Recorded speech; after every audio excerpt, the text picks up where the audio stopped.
have trouble on Facebook for whatever reason. And of course, you know why we're here.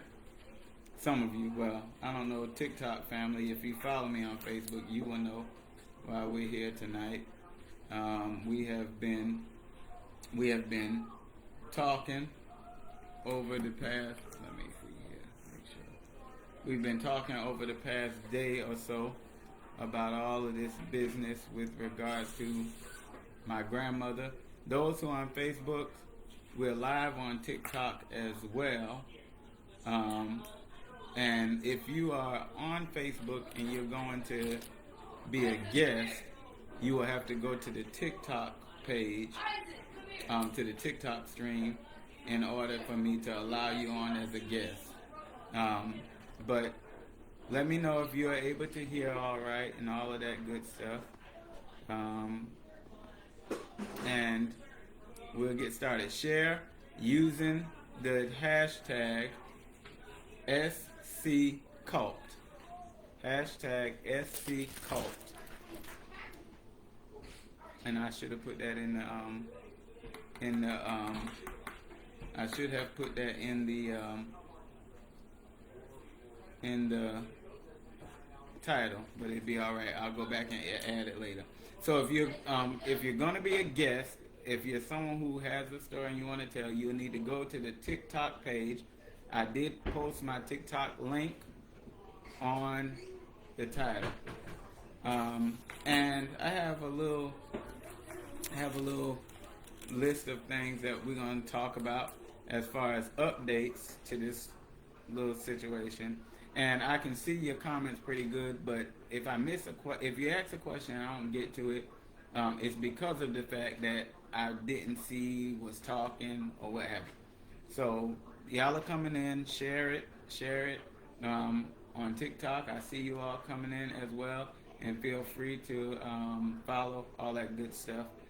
I appreciate, let me start with this. I appreciate my family and I appreciate the support.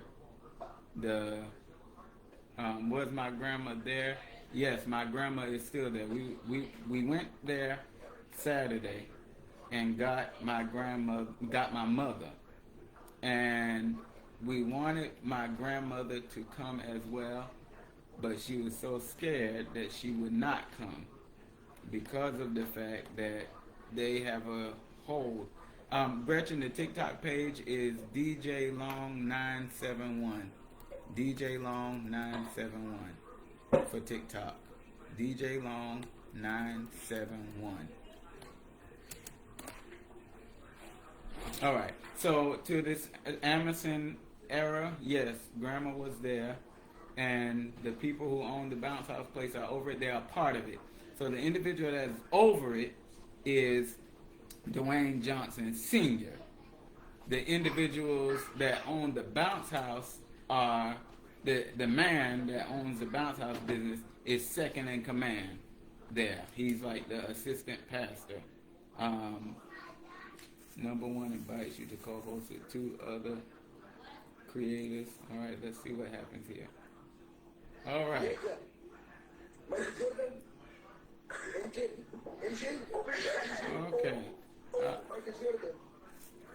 Yeah, I don't know who y'all are.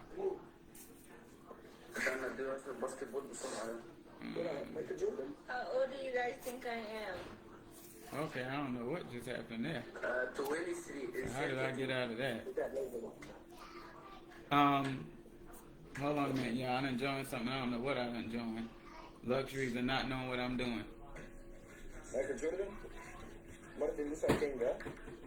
And that means I'm probably going to end this TikTok and start it again, because how do you get off of I don't know any of these people. We're notifying people that you're live. Got that.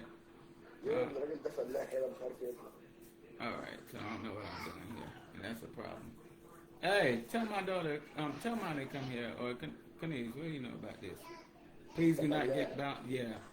Yeah, hold on. Let me figure out what I got going on here on TikTok, and then I'll get it together. I don't know what in the world I done did. Get it together. Swipe left to close.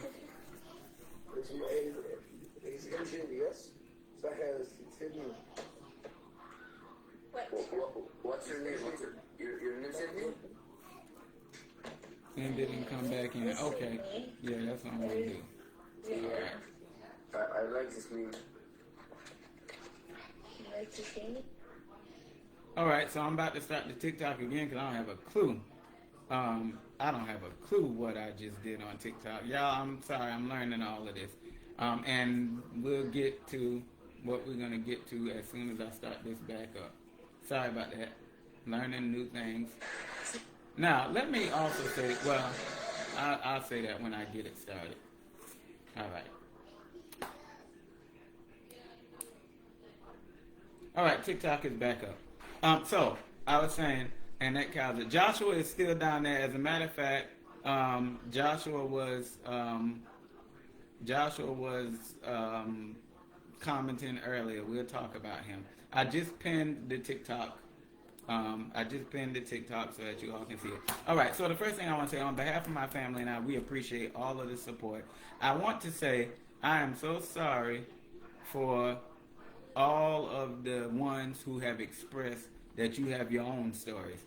I'm also, I won't use the term surprised. I won't say that.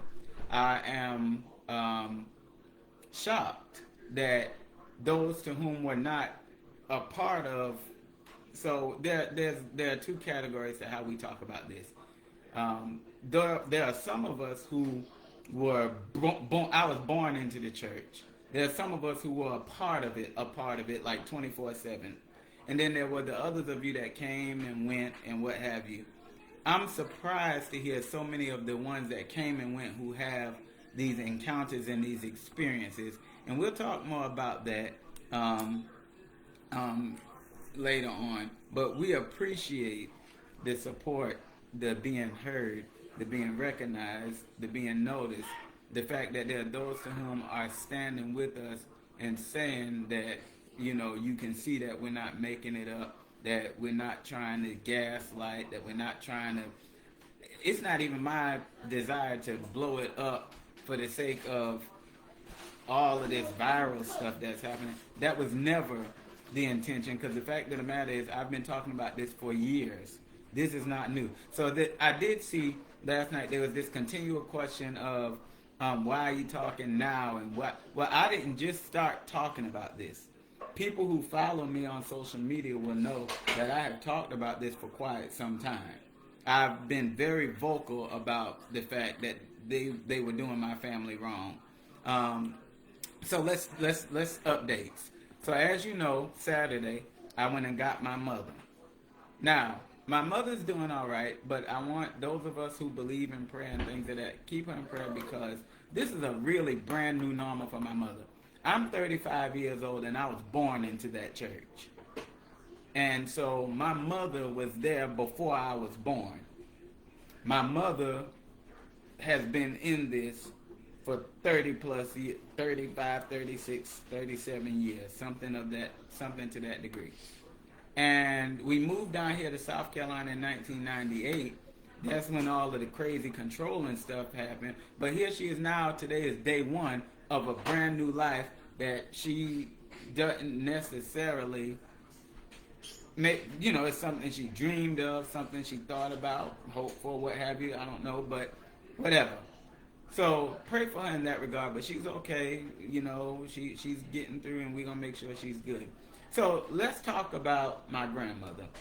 So as you know, I went there Saturday, hoping to get my grandmother. So let's, and the conversation has been very vast. I've seen a lot. I will also say I've been delayed in responding to some because I can't respond to everything. I've been trying to take time. Literally, I've slept 2 hours in the past day or so. I woke up yesterday morning and I did not lay down until 4 o'clock this morning. And I took a 2-hour nap and then got up at 6 o'clock and started getting ready for church, because yes, we still go to church, and yes, we still love God, because he doesn't determine who God is for me. And so, yeah, I went to church, got out of the first service, went to another event, and so now I'm back here. I still have not quite laid down just yet. Is it skipping for anyone else? Are we having reception issues? Please, if we're having reception issues, Let me know. I'm sorry. I'll do what I can. I don't know what I can do, but I'll see what I can do. But so we went Saturday to get my grandma. Okay, I see TikTok saying they're good. Um, Facebook, you all are having a skipping issue.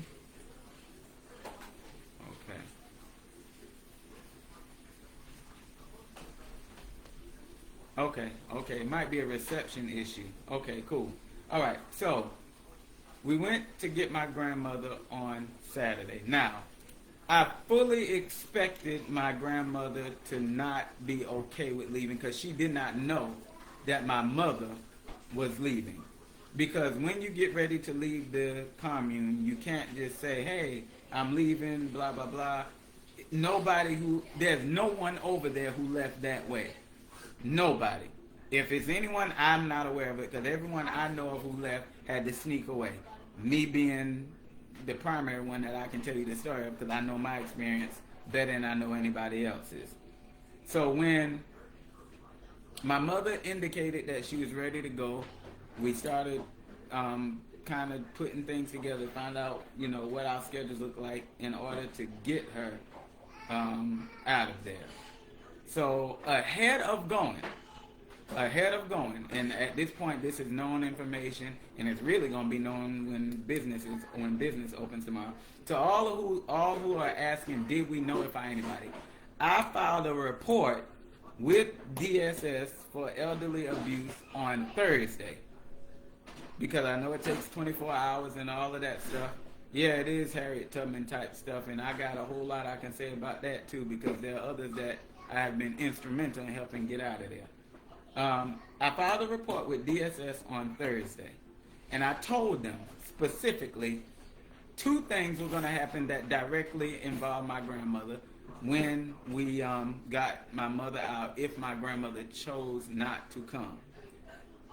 The one thing that was going to happen happened an hour after we got my mother out, and that was that the phone was disconnected or turned off or whatever they did with it. Knew that was going to happen. The other thing I told them that was going to happen was that I would be trespassed from the property. Y'all, I got a phone call today at 5 o'clock from Clarendon County Sheriff Department where they called me saying that my grandmother requested that I be trespassed from the address at the house that she lives in. Now, I can tell you I have no doubt in my mind that didn't come from my grandmother. And the reason I can tell you is because of the fact that the pastor down there, Dwayne Johnson Sr., has a niece or a cousin of his that lives in his house. And when her family came to rescue her, he trespassed his own cousins. This is what he does. And so I had the officer send me the document by email that says that I cannot come. And now the other thing is, some of you who are aware of the situation will know we were already on the fence about the whole thing anyhow in regards to the fact that he didn't want us on the property, which is why I took the police there in the first place. So law enforcement has been actively involved. They know what's going on, so much so that when I called to set up the meeting to meet law enforcement off of the property, they said, oh, is this Mr. Long? And is this involving your grandmother and your mother? So they know. I did everything on my part that I can do. When we got there, my mother had all her stuff by the door. And so I went in the room and I said, Grandma, at that point, we decided to tell Grandma, okay, my mother, your daughter is leaving. You're going to be here by yourself. And now, let me also say, have faith people are lurking. I've seen people who are still down there who are in my story. I've seen people commenting and saying things. Many of them blocked me about 2 or 3 years ago when I started sounding the alarm about this. But come here, I can't. Oh, on my phone? Okay. Many of them started sounding the alarm. Tell them to double tap the screen so that people can see the live. On TikTok, they said double tap the screen so more people can see the live on TikTok. All right, I don't know what that means, but y'all TikTokers know what that means. I don't know what that means. So when I when I was setting everything up, I anticipated that my grandmother would get in this little frenzy. So it's not that we didn't know what was going to go on. Now, my grandmother has told me out of her own mouth things that make me know she's not happy there. And now, the half faith folk, the other thing that I said to y'all last night was going to happen was that they were going to start putting the lies out, saying I'm lying, saying I'm a manipulator, all of these things. It's begun. People who are not, now nobody from Alkalu will say anything. Nobody from Alkalu, nobody who is in half faith down in Alkalu will say one word. But a friend of, so the pastor has a sister named Faith Johnson who runs a travel agency and do all kind of other stuff. And this woman, who is a good friend of hers, said some things. And then a cousin of theirs said some things. So they've already started the little smear campaign. I'm not worried about it because at the end of the day, my truth will outrun your lies every single time. That's the first thing. The other thing is, I call names because of the fact I'm not worried about anyone suing me for defamation because it's not defamation if it's true. And there's nothing that I'm saying that cannot be corroborated. The other thing is someone texted the bounce house people and asked about this whole deal with them being affiliated with this cult. And that individual posted it in the live stream last night, but I didn't get the chance to see it because of the fact that I seen it 3 o'clock this morning. And so they said this mental the individual asked, is this still Miss Kitty's? And they said yes. Said okay, because old Miss Kitty's property is being shared on Facebook with an association to a cult. This is the response of who I would assume would be Tyrone Brusford Sr., who is the owner of exactly, Christy Richardson. I'm begging them, please take me to court. I would love to. Y'all, I am not a confrontational person unless I'm right and I know I'm right.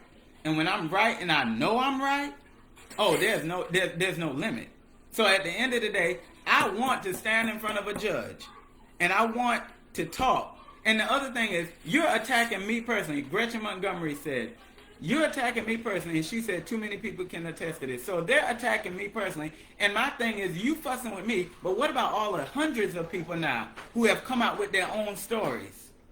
So all these years that I've been talking, it's just been me and a few others saying these things happen. So it's easy for Dwayne Johnson Sr. to say, no, they're lying and they're manipulating and it's not true and yada, yada, yada. But you have other people who are not the 24/7 half-faith folk who can talk about hearing beatings, who have posted on these lives about the fact that all of these things have happened. So deny me. Say I'm lying. Cool. What about everybody else that's coming out of the woodworks? What about all of these other people who are saying I knew something was weird, I knew something was off? What are you going to do about that? Because I just got on live and talked about the fact that I got my mother, but my grandmother will not come. I don't know what to do. I believe we all can agree that that was the first live. TikTok, maybe y'all will know. I don't know if you'll know or not. But you can go on my Facebook page and all of it's going to be made available on my YouTube page. And the other thing is I'm going to move all of this from my main Facebook page to its own page because there are too many stories. There are too many encounters. There are too many people who have these experiences for it to just be me talking. There are people, I remember we was at school, Sister Johnson, his wife, slapped Josh. Okay, so there's another one. I'm going to pin it for just a moment so you can see it. Yes, Vic Warren, these are the same people. We all came from the church in Somerton. And we came from the church in Somerton, and they started buying up all of this land in Alkalu in 2003. And so that's how we got to the commune in Alkalu.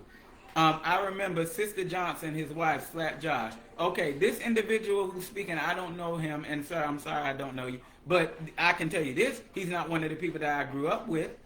So if I'm lying, then it seems to me that everybody lying. Right? And this is my problem with people like that. That first of all, let's go on and clear the elephant in the room. None of this would have been a conversation if you just allowed. I was prepared to forgive the beatings, prepared to forgive the manipulation, prepared to forgive the emotional abuse, the way that he talked to me, and the way that all of them handled us. I just wanted a relationship with my grandmother and my mother, for them to be around their children and grandchildren, for us to have the normal family experience. Now, because of the fact that they decided that they didn't want us around, my mother and grandmother did not drive, so they made it difficult. And our family was always the lowest on the totem pole over there anyway. My mother, can you not have the police do a welfare check on your grandmother? All of that are things that we're working on, and I will say the sheriff department is actively aware of what's going on over there. So the point, cut through all of it, the point is that all three things that I told y'all was going to happen happened in less than, we talking 24 hours later. So it's not even 2 or 3 days. The phone was disconnected, turned off, or whatever. I was trespassed as of 5 o'clock today. And then now he's lying.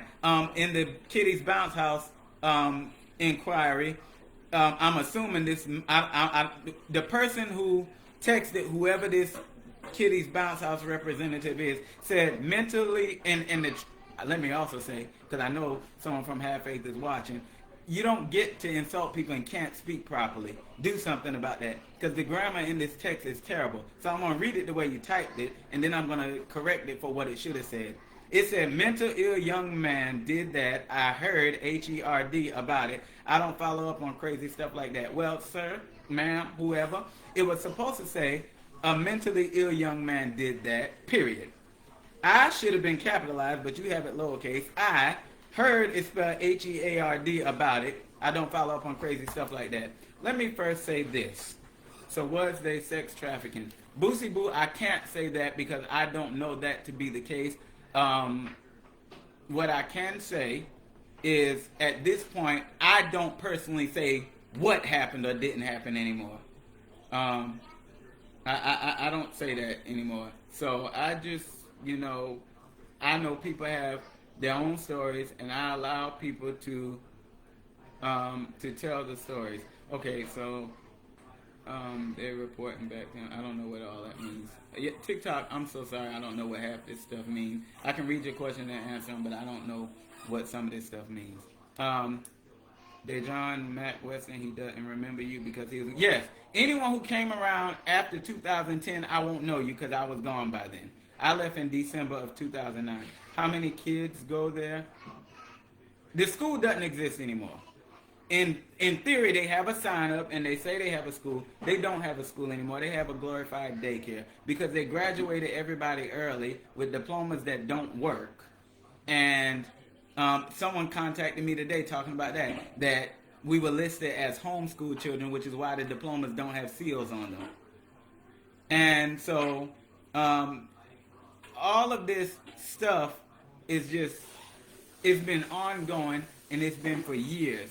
This conversation, and the thing of it is, I'm not even fussing and arguing so much about the things that happened before I left, because the idea is, so y'all couldn't leave because they locked y'all in or what? Well, Boosie Boo, the first thing is, yes, there was some case of physically being locked in, and remind me to talk about that. But you don't have to lock someone in physically if you can lock them in mentally. The old saying, so my degree is in history. I teach social studies. And it's been said that the reason that slavery was so effective is because if you put chains on someone's mind, you don't have to worry about the ones on their wrist. The biggest thing that goes on down there is the fact that he mentally has wiped everybody out. They're afraid of him. You cannot get them to talk. Anyone who's not...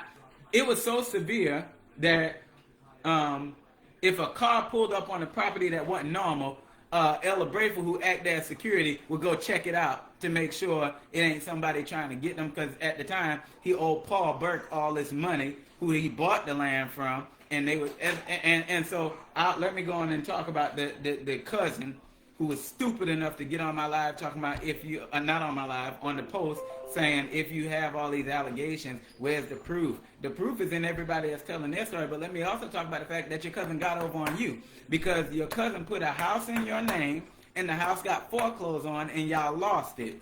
A company in Texas bought the house, and then Tyrone Brailsford Sr. used his military loan in order to go save the house, well, get the house back, which is why that house is in Tyrone Brailsford Sr.'s name right now. If you think I'm lying, go to Clarendon County GIS records and check it out. It would be the third house on the end. When you go all the way down in there, I don't know addresses, so it might be like, the address might be 1407 or something like that. But it would, that house would be in Tyrone Brailsford Sr.'s name, because he was the one that was able to get the loan to get the house back after it was taken. How did they acquire all the children they had in custody? They preyed on single mothers who were losing their children. That's how they got us down there. My mother was in a situation where we were in trouble. My mother up in New York. And that was the case for most of them. What about the revitalization project they were doing? What happened to that money? If they ever got the money, it was misappropriated, I would imagine. I don't know. We've been hearing things about hotels and gas stations ever since they started the project in 2003, excuse me. He was my best friend in high school, but I lost contact with him after graduating. Who are you talking about, your best friend in high school? I don't know. I don't quite know who you're talking about. And I never would have imagined this was going on behind the scenes. There is so much that was going on. There is so much that was going on. So all these people live in the houses on your Facebook Live? Yes. With the exception of one or two people. Oh, okay, yeah. So what Dwayne Johnson Jr., what tends to happen is that, first of all, they have this elitist mentality where they think that they don't need people, although they want people to give them their money. They live with this idea of, if I can't get nothing from you, then I cut you off. That's them, 110%. So if you lost contact with them, it's probably because he didn't see a need to have you in his life, because he was not benefiting from you. Do they own all the yellow houses? So the yellow house that was a church, yes. And then the lighthouse, the 2-story building, yes. I never understood how so many fit into the trailers that were behind the lighthouse. Yeah, we were crammed in there. So my brother and I stayed with Ella Brayford, and there was about 4 or 5 other boys that stayed with Ella Brayford as well, along with, what are you reaching for? 4 or 5 other boys that stayed with Ella Brayford as well. So they made it work, and then they, one by one, built up all of those big houses, and the one that is fenced in is not their house. That is privately owned by someone who they were able to get to buy the property. Pin Aunt Janice's comment. I have to go back and find it. My Aunt Janice is on here. This is my grandmother's sister. She also he confronted me. Okay, here we go. This is my aunt. This is my grandmother who is down there. This is her sister. Because they saying I'm lying. So let's talk to some other people. He confronted me and my husband when we went on the property to see my own sister. Let's also talk about the fact that when their mother was dying, my grandmother was not allowed to go to Florida until they did a few trips down there. But if my mother is dying and I know she's dying, I'm going to be there until that process is finished. That's not what happened with my grandmother in regards to her mother, which is the mother of my grandmother and my Aunt Janice, whose comment I just pinned. Is the owner from Florida. The owner of one of the houses is from Florida. That's the house that's on the corner. The beige looking house, that whatever color. That house is owned by Faith Johnson, who is from Florida. You can find that online. All of this is public information. All right. When I first stayed at the house next to the lighthouse, the energy. Oh, yeah, so that's the house that I was just referring to. That someone on TikTok asked is the owner from Florida. Yeah, and they called that the model house. So why can't you leave? How are they stopping you? Okay, so it's a twofold thing. So you first got to work up the courage to go tell him you want to leave in the first place. And nobody's brave enough to do that. So that's why you have to sneak off, because you can't tell them I'm packing up and I'm going. But there are stories of people being in houses with, well, I don't got to say there are stories. My godmother had a brother who was a veteran who was paying $2,500 a month to live in the house that he was in. And there was a security system on that house, and we did not know the code. When they got ready for us to get out, they came and let us out. And when they put us in for the night, and it was my job to watch him, to babysit him, they put the code on, and we didn't know what the code was in order to get out. And at one time, that was the case, that all of the houses had those security systems on it. So there is this piece of people being locked in at one time. I don't know if that is the case now, but I can tell you for a sure guarantee, without a shadow of a doubt, that I know I was in a house that I couldn't get, well, I could get out, and I'm out, so I'll tell, and it came out anyhow. The back door didn't have a sensor on it, so we went in and out the back door as we pleased, but they didn't know that. When they found it out, I was in a little bit of trouble. I met him one time, and he was acting weird. I'm sorry you went through that. Prayers for you and your grandmother's safety. Yeah, we're definitely praying for her safety. And I hate that her mental is so weak that she can't make a sound decision for herself in regards to this. And it's not that she's disabled, it's just that she is mentally enslaved to them and to this. So how are they stopping you? It's a mental thing, one, because you have the stress of, if they find out. My mother couldn't even tell her mother that she was moving off the property. We told her while we were packing my mother up. My sister, the deputy sheriff that came with us, and my mother were putting this stuff in the car while I was trying to I told Grandma, Mommy's leaving. This is it. And so, in case y'all trying to give my grandma a hard time down there, because I know how y'all do things, she did not know. We didn't tell her until the last minute, because we knew the first thing she'd have done is got on the phone and called you and told you. And for those of you who might be watching this, go let them know that got me blocked, because I know you're reporting back. I won't call your names, but I've seen you in the story. And so, does your grandma have dementia? No, she's just terrified. She's scared. And so, and this is what he thrives in. He thrives in being domineering. He thrives in silence in a room when he walks in. So when I was there, whenever he would call me in a meeting to talk to him, I couldn't even sit and have a conversation like this with him because the whole room would be spinning. Didn't know at the time that those were anxiety attacks. Here I am, 16 years removed, and May 13th, you'll see where I talked about the fact that I still have dreams, frequently. Only to find out that somebody who is much older than me still has dreams. Kiera Pimpleton Rawls said, the things he will say to you make you feel like filth. Yes. Do they run a food truck? Also, yes, it's called the Piece of Paradise Food Truck. He will make you feel like the dirt that you walked on is better than you. And he enjoys doing it. I can tell so many personal stories of times that I was just berated out of the clear blue sky for no reason at all. Literally, one day I walked into the building. I walked from the house where I was staying to what was the school at that time.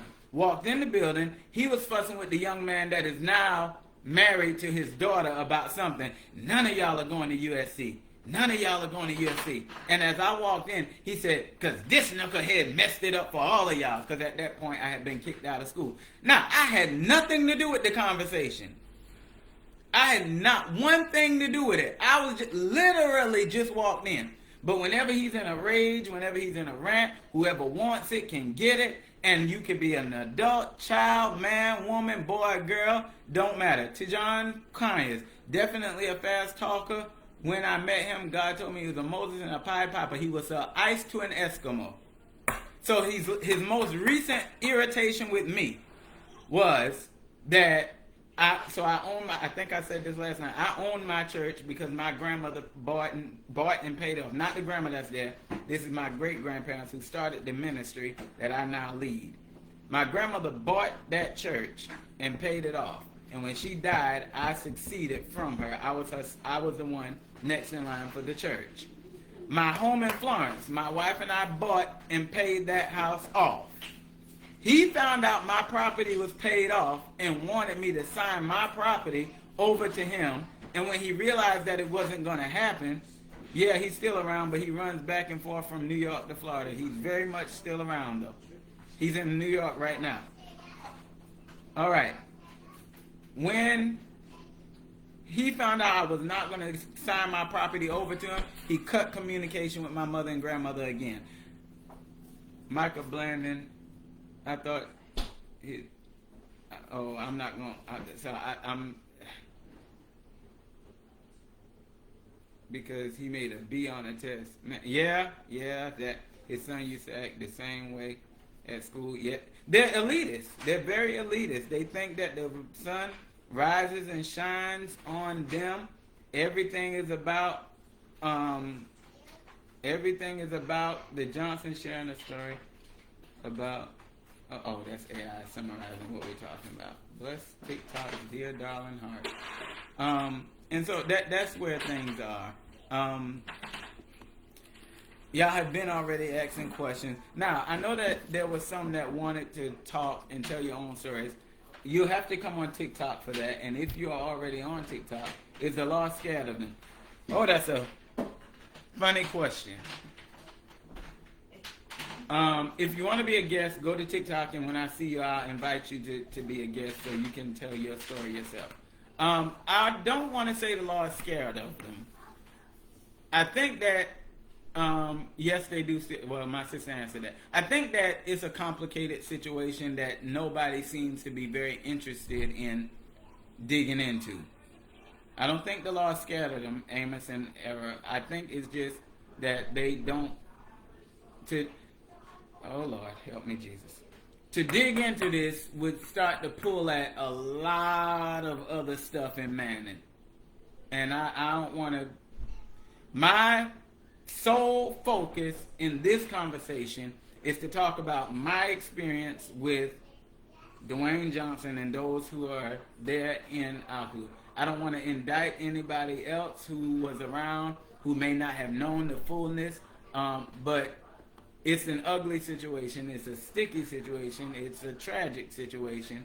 But it is still a situation until DSS or the Attorney General's office or whoever I call tomorrow to make them even more aware of this situation becomes actively aware of the fact that my grandmother is now, we don't have contact with her. And I can tell you, I'm not crazy. There's nothing about me that's confused. My grandmother did not trespass me from that house. First of all, let's start this. How would the grandmother who don't have a phone anymore call the sheriff department to trespass me? That's a little hard to do. Who was the LL Cool J lookalike that was with y'all at one point? I don't. Who was the other pastor and wife? So there have been so many people in and out that I don't quite know. I don't quite know who you might be talking about in regards to the LL Cool J lookalike. You might be talking about the guy who was helping build. He was helping fix houses. I think I know who you're talking about. He was not a part of it. They paid him. He was a friend of. If we're talking about the same person, he was a friend of the sister Faith Johnson, and he came in and just did some work and then left. All right. Making sure I'm not missing anybody on TikTok. If you have any files with you, I can forensically analyze for you. So I don't have anything because I've been gone for too long. And they don't, so the way that he functions, his oldest sister, Diane Johnson, was my grandmother's power of attorney. My grandmother doesn't even have her information. They have all of her paperwork. They have everything that, so the game plan, so let's go on and get specific because I don't think that we have anything else to lose. I am going to highly recommend that there's a financial audit of both of her accounts. And we're going to look into what checks were written and who was signing them. Because there is one account that my grandmother she never authorized, can't tell you not one transaction that happened in that account. I can guarantee you from 23 prior. But I can even go further and say probably from yesterday prior that she had no access to that account. That account was controlled by, at this point, Valina Johnson, who is her new power of attorney because Diane Johnson can't hardly take care of herself at this point. Was they friends with a guy named Lee Spencer? I don't know that name, so I don't know if that may be someone they affiliated with after the fact. Shantae, I'm seeing this Shantae. Kiara, would that be you? Is number 2 in law enforcement? No, he used to be in the military. He's not law enforcement. Okay, do you want me to invite you on? Was the Bruffords mean to you guys as well? Sister Brusford was not there. She learned to be complicit with what was going on. But Elder Brayford, yes, emphatically, the one who owns the bounce house business, did horrible things to us. And so, how is your mom?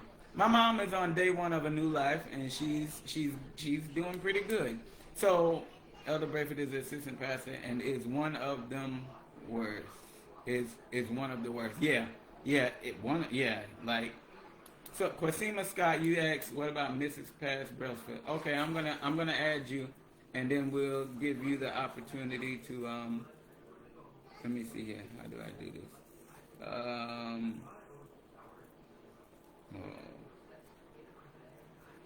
Yes, it's me. Invite as a guest. There we go.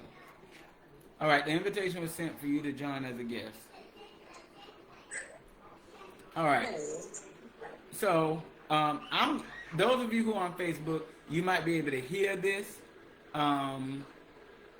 based on the TikTok live stream. If you can't hear it, or if you want to see it, or whatever, you go to TikTok, but maybe you can hear it. And I'm going to let her talk for her part. And, yeah. So, Kiara, take it. I was on your Facebook Live, and I just seen familiar names, and it's like frustrating because it's like, oh, how do we know you're telling the truth? So I wanted to come on here as a familiar face because there's no reason to lie about something so serious. I wasn't there as long at all. I did not grow up in it. I came in from the outside, and I can attest to my heart's pounding right now. Because talking about it gives you anxiety.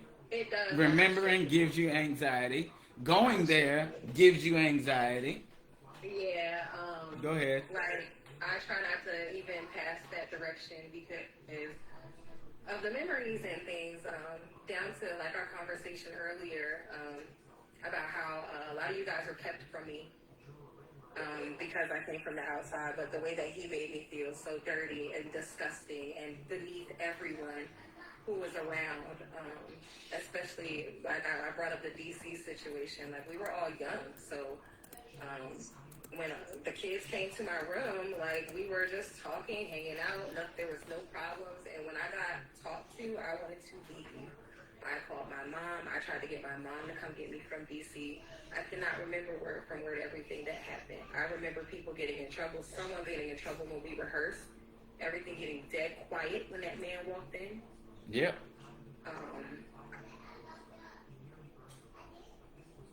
They were not allowed to talk to me even after I left. I remember being blocked down. Yeah, because when you leave, you're excommunicated. I remember being blocked down. I seen Elder Johnson and Mother Geneva and Walmart maybe a couple times and was shook. And I spoke and I went on about my business. The way I dressed was not good enough. He wanted to control what I dressed, how I dressed. My nose piercing that was in my nose, I took that out when I was with you guys. Because they didn't allow that kind of a thing. They did not like the hair colors that I was wearing. They didn't like none of that stuff. Because remember when I was in DC, I had that red, like I had that, and then my dress had that the cross things in the front, and it wasn't like modest enough. It was showing too much this and that. And if I can input, the other thing was nobody was allowed to outdress his wife. So that's what it was. yes, I can tell you there was a time in Somerton that he was up preaching or talking or whatever, and I the individual that can corroborate this for me is my godmother, who she obviously she's not social media savvy, but he got up in church and said, I don't want no sisters in this church wearing a hat except my wife. This was before the Alkalu days. This was back in the Somerton days. Nobody was allowed to wear, and when he said that, my godmother came home and put up all of her hats and did not wear a hat to church from that time until she left in 2008. About 8 or 9 years. She used to wear a hat every Sunday. And when he said that, no one is allowed to outdress his wife. She has to be the most flamboyant and the most flashy. And sometimes the crap she had on didn't even look like nothing. But I That woman digress. is scary. She will smile like this, and she is so scary underneath. And condescending. Because they'll look you in your face and smile, and as soon as you're not, as soon as you get away from them, they're saying ugly things like ugly things about you. And They made me feel like I had did something like to or with everybody who was in my room that night. They made me feel like I don't even want to say it. yeah, because But I didn't do anything wrong. I didn't do anything. We're gonna be careful with this, but their number one go-to when they want to embarrass somebody is they tend to want to talk about sexual things. Everyone's Yes, a whore, or they're doing something inappropriate with somebody, or you want somebody. This is what they do. This is where they go. And I think that is so stupid for you to even, because the things that you're saying to people typically are not even on their mind. So why are you, and listen now, y'all, I'm trying to play it safe because I can make you scratch your head on some things. What I got to lose, let's do it. So if you've ever heard Dwayne Johnson preach, you might have heard him tell a story about the fact that he was dealing with some kind of illness and God had to heal him. He had boils all over his body and yada, yada, yada. He talks about it when he preaches. It's a part of his testimony that he was in the tub and he was hurting so bad that he rolled out and went to Refuge Temple and the light shined on him and God healed him of this said illness. All right. Now, I don't mean no harm, but I'm trying to figure out what kind of an illness could you have possibly had if you had a wife.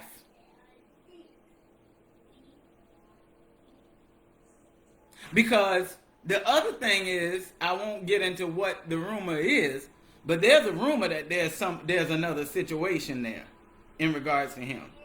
Mm-hmm.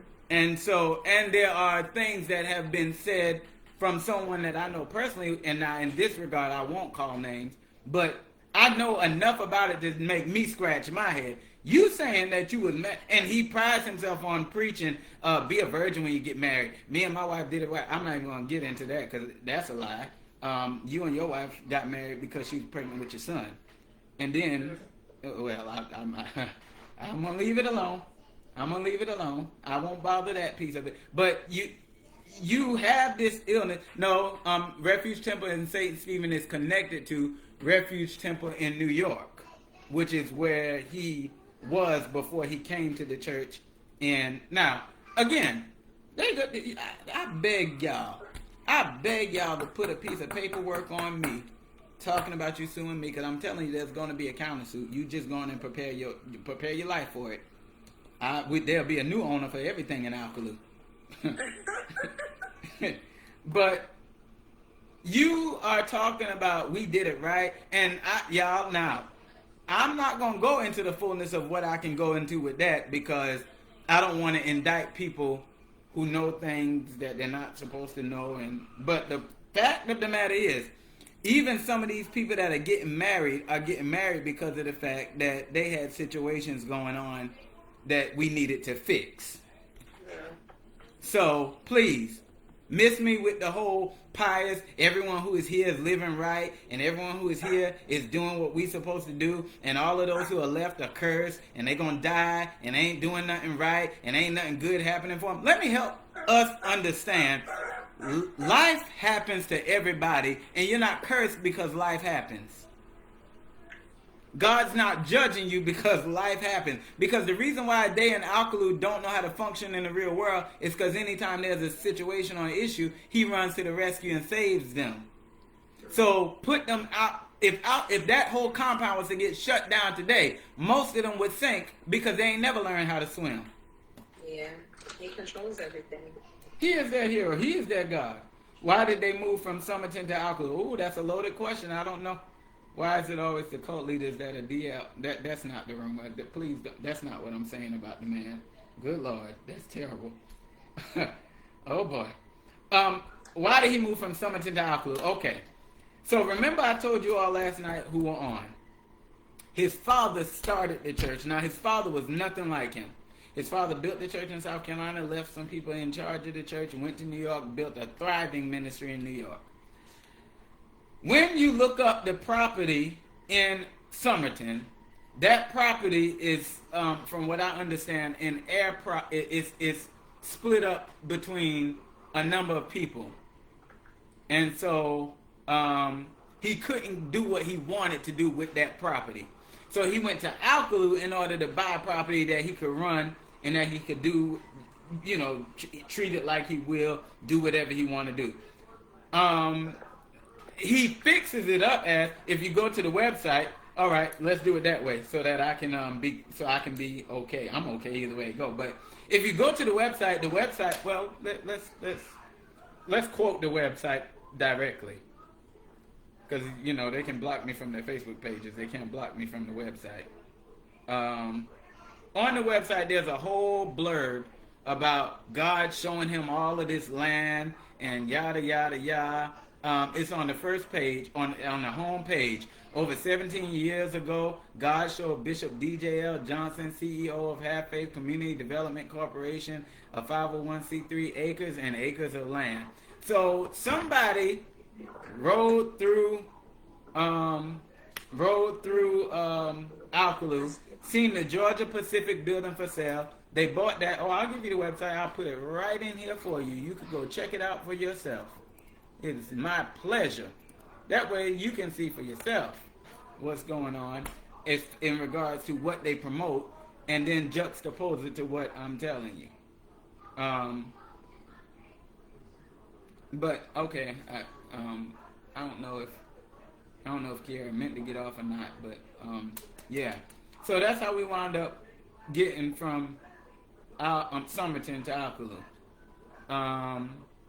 It's crazy. My niece went. Y'all, these things are moving up so fast I can't really see everything. Went there. She's a young Puerto Rican searching for the Lord. They hurt the door and told her they had nothing there for her and made her leave. We're not even let her come in. Yeah, that's them. That's them. That's the kind of things they do. It's no problem. No problem. Key, you good. I would love for everybody to get out. I would love for everybody to get out. Because there's no place anybody needs to be. It's not a healthy situation. And those whom are there will swear out, this is hyperbole, and I'm just making it up, and all of this. But it's not. Kiana Renee, he tried to tell my daddy how to put his own trailer on the land my parents own. Oh, God. Okay. I see that. All right, now. People are asking about Chiffon. Chiffon don't know how to get on Facebook. Get on TikTok, does she? Chiffon is good. Chiffon is all right. She down there. Oh, she lives with my sister. She's fine. I pray she gets out. I remember her so well. She's definitely a sweet person. So that. I mean, I don't know. I don't know. You know what else to say? There's a whole lot more to say, but I don't. You know how far do we? Someone requested. Someone requested that I tell the whole story from beginning to end. I can assure you, I cannot do that in one sitting. There is no way. As I said, we moved down here in 1998. I left in 2009. I was there 11 years and then still dealt with them because of the stuff with my high school diploma and things and these interactions with my family from 2009 till yesterday. So I can't tell the whole story in one sitting. What I am going to do is I'm going to start going live and telling as much as I can in one setting, and then we'll save the rest for another time. But I don't think that it just needs to be me talking. I think that you all need, I think the public needs to and deserves to hear other people. Devon, what can we do to help as a community? Oh boy. Well, at this point, the only thing I know to do is report and talk and hope that somebody with some sense. What needs to happen is a financial audit. If you follow the money, we can't just go knock on the door. Yeah, you go knock on the door if you want to, and don't be somebody who lives in Alcaloo. I mean, when I say in Alcaloo, excuse me, I keep making the mistake of making Alcaloo the same as Have Faith, and I have to separate the two because they're not the same. If you don't live in that territory, you don't go knocking on that door. Oh God. Do they own Alcaloo? No. They own land in Alcaloo, and a good bit of it. Now, they lied about some of the land that they claimed that they owned. They lied about some of the land, or either lost it, I don't know, because he couldn't keep up. They're extremely overextended in their budget, in their money, and this is why they have to do all kind of scamming stuff in order to get people. Oh, Lord have mercy. I don't know who your Ray Boyce is saying you're going to knock. Oh, God. Okay. Godspeed to you. Oh, boy. All right. But no, someone said, no, they don't own Alcaloo now. No, they don't own Alcaloo. They just own a lot of land in Alcaloo. And because Alcaloo was a drying mill town, the building up that they did gave them a huge presence in Alcaloo, South Carolina. But no, they don't own Alcaloo. Thank you for helping shed light. That we need that. Because now, I'm telling you, y'all, this stuff has gone on for years. While we were in public schools, these things were happening. And so, the fact of the matter is, listen, okay, let me address this, because the statement was made that I'm just after my grandmother's money. First of all, I work. I'm very ambitious. I do what I got to do to make it. But let's talk practical. I think, and so I don't know how, I think that this kind of operates in real time. So let's do it this way. I'm going to ask a question. You answer the question. Have I not made it abundantly clear that I've been gone for 16 years? You take the time to answer that question.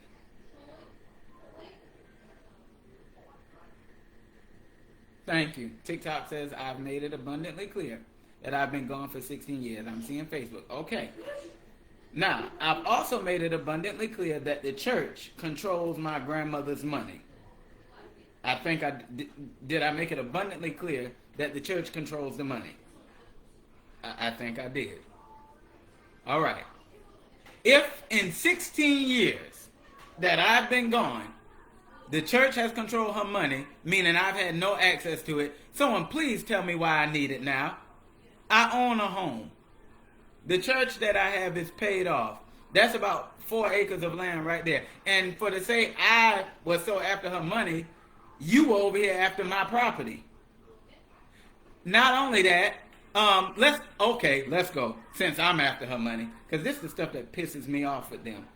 The way that for 10 years, I had no dealings with them. When I left in 2010, I cut all ties. The way that we got back in touch with even dealing with them during the pandemic, they had this little stupid flower thing. Get $500, give it, and then go get 2 more people. And I'll get to that part. Dr. Simon, I'm going to pin this so that I can come back to that part, because that's the real conversation. This $500 Ponzi scheme came out around the pandemic. Some of y'all will remember it. It wasn't just an Alkalu thing. That was a Have Faith thing. That was all over. Give $500, get 2 people. So somebody came up with the bright idea and Have Faith to contact me, because I know a lot of people, because of the fact that I'm up here in Florence and I pastor and I do what I do. And so he know a lot of people. So get in touch with him. And so I said, I'm not giving nobody no $500 down there. I said, I wouldn't give y'all a brown penny. And so the sister, Faith Johnson, said, why is it that you're always so upset, even when you used to come around? Why is it that you're always so upset? And I said, why wouldn't I be upset? First of all, y'all told me I can't come on the property. Well, who told you that? And she was at the house with her older sister, Diane. And so she put the phone on speakerphone, and another lady who's affiliated with them, Tanya McNair. Hey, Devon's on the phone, and he thinks nobody loves him and nobody wants him around. And y'all talk to him and let him know all of this was crap. All of this was crap. Because first of all, I'm not don't let the comments. I didn't see comments. I don't know what y'all are talking about. Whoever talking crazy, that's on them. I'm thinking, and this is what happens. You think, and the more you think, the more you remember. The more you remember, the more irritated you get. So I said, and so they're on there, oh, everybody loves you, and yada, yada, yada, and blah, blah, blah. And I'm like, first of all, this means nothing coming from y'all, because y'all are not the ones who have been primary in being the aggressors. He needs to be the one doing the talking. And so then he comes, and then she says, oh, well, I think that you and my brother need to have a conversation. Exactly. It's about money for them. So I said, whatever, cool. I mean, I done this. We done had conversation. It always ends bad. Whatever. I'm good. So it wound up being at this time that my wife and I lost a child. And my mother called and was like, we sent in a basket and whatever. And then the church got involved, like, oh, we got to do something about this, because like they were so concerned. So that's how we got to having more of a conversation. And they started letting my grandmother come around. So they had a breast cancer awareness event that I went to. I paid the $75 ticket and I went. And I went on the sole strength of, okay, it looks like we're going to have a relationship with my mother and grandmother. If $75 is what they want, I'll give them the $75. So I paid for the ticket, went to the event. While we were at the event, the preacher pulls me to the side, Dwayne Johnson Sr. That's when he started asking me about my property, asking me about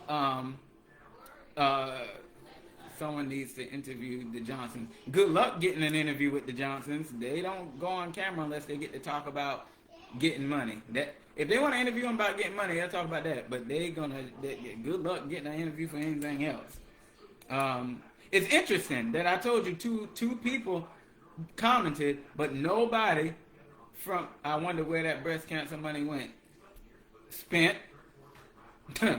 One word, one syllable. Spent. That's where it went. We got the suits tonight. It went spent. That's where it went. Now I can't tell you spent on what, but I can tell you right now it ain't went to no breast cancer awareness. Yeah, judge need to interview him. I agree with that. I love to see that day. Is the place for all races or targeted more for people of color? Serious question, not being ugly. Serious question, good question. Some years ago, a pamphlet was put out. I'm sorry, what am I missing? Kiana, what am I missing? Because you're saying we need a polygraph on them. Okay. Some years ago, a pamphlet was put out calling Dwayne Johnson Sr. a black supremacist. I won't say no people, I won't say that nobody of other ethnicities have ever been around. I will say it's a very exclusive and rare occurrence. That's the safest way I know to say it. So, Dr. Simon, I pinned this comment. Even if you are, why wouldn't you be more entitled than strangers? Thank you. Thank you. Thank you. Because, let's go devil's advocate. Now, I want to make it clear. I don't need my grandmother's money. As I said to her in that bedroom yesterday, I said, Grandma, they're going to tell you this is all about your money because this is what they've been saying for years. Because they got mad at my grandmother for sending money down to her mama. This is how the whole being over her money thing came up. My grandmother, when she lived in New York and had a little more freedom, sent money down to her mama. And would send money down there frequently. And so they found out about it, and this is when they put the older sister, Dwayne Johnson Sr.'s older sister, Diane, over my grandmother's money to make sure she wasn't spending it frivolously. And so what happened is, now y'all get comfortable. Here we go. My grandmother got hurt on her job. She got hurt on her job. She wound up getting workman's comp and all of this. Something to the effect of $30,000 was her settlement, to my understanding. And I think I told y'all this, some of y'all, I think I said this last night. They told her that they were letting her buy that. So we were talking about Hideout Drive earlier, I seen in the comments. The house across from his house that they bought in about, 1999, 2000, somewhere up in there. They bought that house. They took my grandmother's money and then told her she wasn't going to get the house. That the Lord told them to turn it into a bed and breakfast. And so this whole thing is about them keeping her money. It has nothing to do with us and her money. But devil's advocate, why would it be a problem if I wanted my grandmother to be more responsible and more able to decide what she does with her money? Because don't nobody need to be over anybody's money.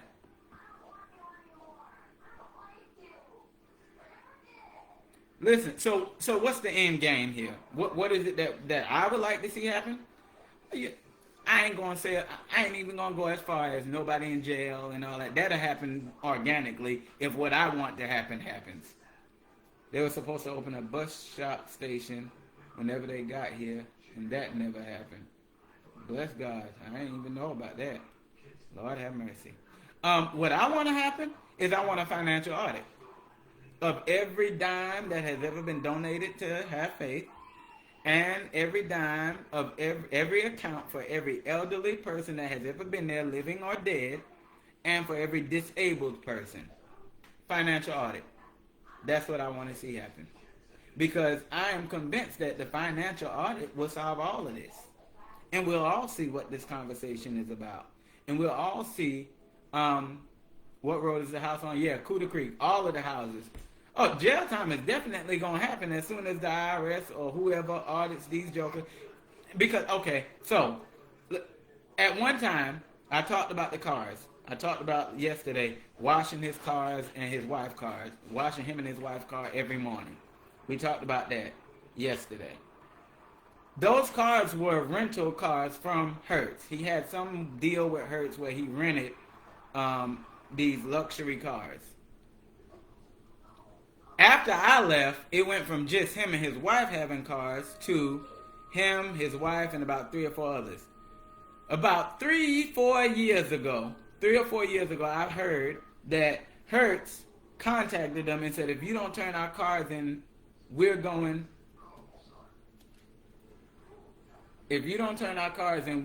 to inactivity, unable to verify. Okay, let's see what TikTok. Okay, good. There we go. TikTok was about to shut it down. We good now. They said if Hertz told him if y'all don't turn our cars in, we're gonna report them as stolen. And everybody had to turn them cars in because of the fact that he had not been paying the payment. So they do this whole robbing Peter to pay Paul thing. I forgot the man they bought the land's name from was Paul Burke. They robbed everybody to pay Paul. Still robbing people to pay whoever they're paying now. They used to have countries. They used to have houses in the country too. But yeah, that they still own the house. Okay, all right, y'all, listen to me now. I have a whole file on all of this. I can talk to you about property changing names. I can talk to you about whose name is in over on Bloomville Highway. The house, as a matter of fact, let's talk about Dwayne Johnson Jr. again for a minute. The house that my grandmother was supposed to be buying is now in Dwayne Johnson Jr.'s name as we speak. If you think I'm lying, go to Clarendon County GIS website, type in 1023 Hideout Drive, and you tell me what the financial, or just go to the tax record page and type in 1023 Hideout Drive and see whose name come up.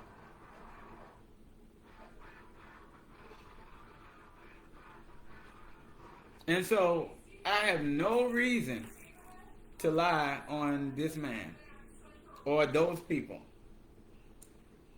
The other thing is there are too many other people who are having these.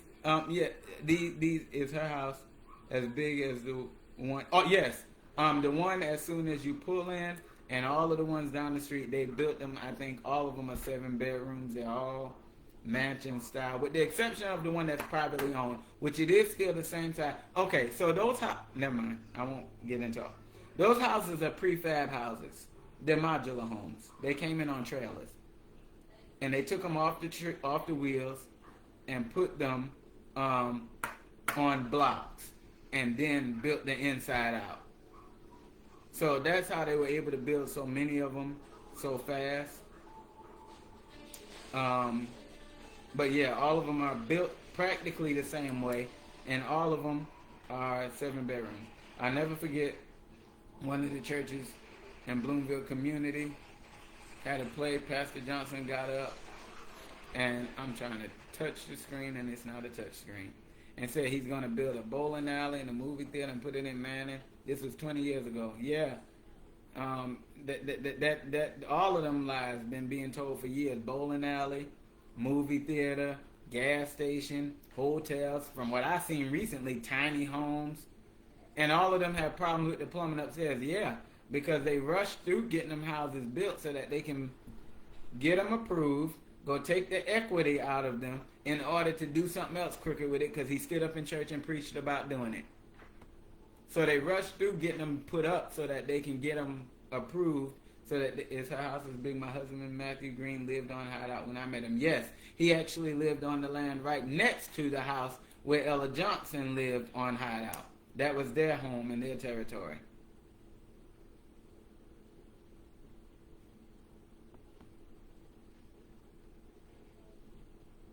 Okay, so let me see what I'm reading here. We just need these people rescued. We'll start with an audit. Some don't want to. Yeah, in regards to my grandmother, the situation is, in her mind, if that's who you all are talking about here, he was almost free and they pulled him. I'm pretty sure my contact will. Yeah. Okay. Sound like she done chose her side. Yeah. I'm sorry. I was reading through to make sure I'm answering things right. Yeah. She essentially said, you know, I'm not leaving. I don't want to go. Not because she don't want to go, but because she's scared. But because she says she don't want to go, we couldn't make her go. He got a key to everybody's house. Yeah, and we talked about that a little bit last night too. But yeah, all of those homes, him and Tyrone Brailsford Sr. have keys, and they don't. And so the other thing is, they can waltz in at any time they get ready. Is it only the people in church he's pulling in? I'm scared now. They have my number from written things. I will say this. Oh boy, help me, Lord. If you have ever had contact with them, and if you've rented bounce houses or whatever, Keep the conversation business only. Don't let them start talking to you about all of this. If you are not strong in your mind, don't let them talk to you about nothing else. Because before you know, you'll be agreeing to stuff that you didn't even knew you agreed to. If you're not strong in your mind, so, right. The problem with DSS is that there's a power of attorney. And grandma is not insane. She don't have dementia. She's just hard. The only way we can fight this is through a financial audit. If we can prove they're misappropriating her money and get the power of attorney revoked, and then have her removed from there because of the fact that the finances didn't check out, that's the only way that we can do that. What about the Langhorns? Lord have mercy, the Langhorns. What are you asking specifically? Because I have a lot I can say about the Langhorns in regards to the fact I would go on record for saying it's a tragic, sad thing that what happened to Elder Langhorn. Kevin Murray, check your DM. Okay, I'm going to check it now.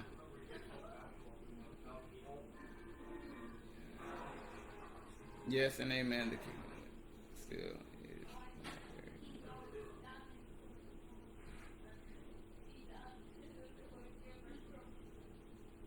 Okay. All right. I think that some of you all have been. I need to follow up on this. Who was your mom? All right. I think that some of you all have been messaging a second page of mine, and I need to. I'm not on that page to see. So Kevin Murray, send your message to Devon J. Period Long, not Devon J. Long without the period.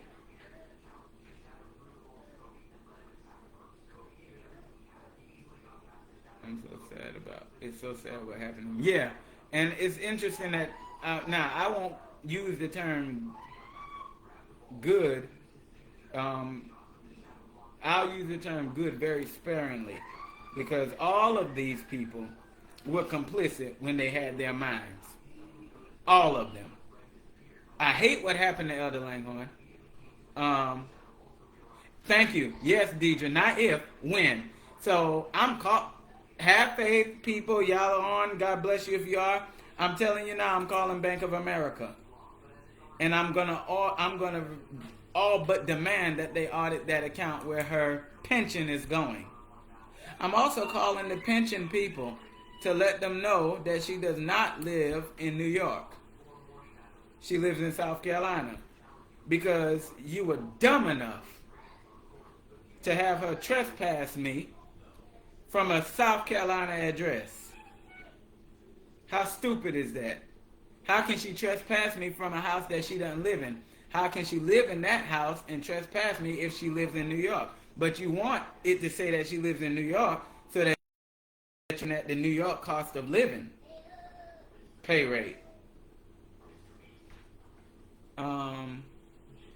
Okay, yeah, I'll pin it, or anyone can message me and get any messages to him. Yeah, do that because I can't see everything, so I'm pinning what my sister said. Message her, and so yeah, So do they teach a sect of religion? They call themselves non-denominational, but they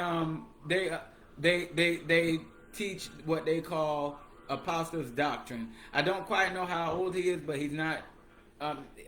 My grandmother is older than him, and she's 78, I believe. She's 78, turning 79. I do agree. Complicity is just as culpable. At who is the guy? Tiana, let me go up because I'm missing some. Anyone who, those of you to whom have, who am I? Oh, okay, that's a different conversation. All right. So the idea is that you have evidence. Paper trails are important. I don't have any paper trails, but I know the bank does. The bank has the. So this is my problem with them. Now, the fact of the matter is, you are talking about I'm lying. All of this is a mess that you created. I did nothing but exist, and I can't help it that my existence is a thorn in your side. Um, so I don't have the paper trails, but the banks do. How do they have access to her Social Security check?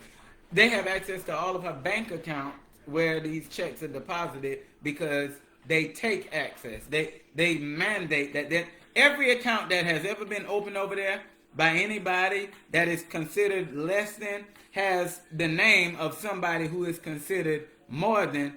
The evidence I'm talking about is the no trespass. Yes, I do have the no trespass notice. It was sent to me. I requested that the officer send it to me. So yeah, joint accounts, Alexis Cook. When I was there, when I opened my bank account, someone's name was on it. When my mother was there, as a matter of fact, we're going to the bank tomorrow to change some things for my mother, and then we're going to see an attorney. Because the other thing the church did is have them write these little stupid one heartbeat letters saying that the organization is in charge if anything happens to me. So we need to write paperwork for my mother now saying that any paperwork that predates this paperwork, that is the person, Miss Street. Yes. I don't know about took the fall. Oh boy, shoot. I don't know about, oh good Lord. Okay. I can't say took the fall because what happened in New York was a whole different situation. And as much as I don't like Elder Johnson for the stuff he has done, I can't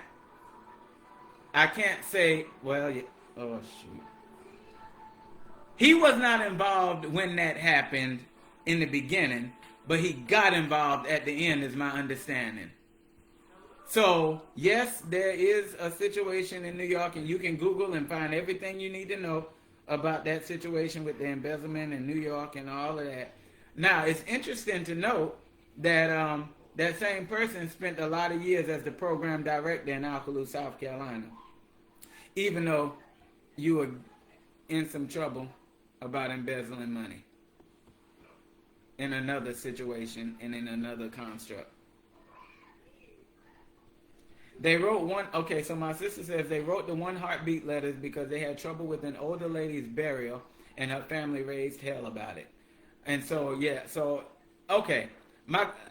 And to this point, wonder if he had members deposit their tax returns. Yes, we talked about that last night. My mother had to give her whole tax return to the her whole tax check to the church when it came. That makes me wonder if they're using this money for other illegal things. I would say they're using the money to fund their lives. They drive well, live well, dress well, they can eat it, whatever they want to eat, go wherever they want to go. They're up and down the road, on trips, on cruises, on this, on that. That's where the money goes. Okay, so let me go back because I seen something that I wanted to attend to.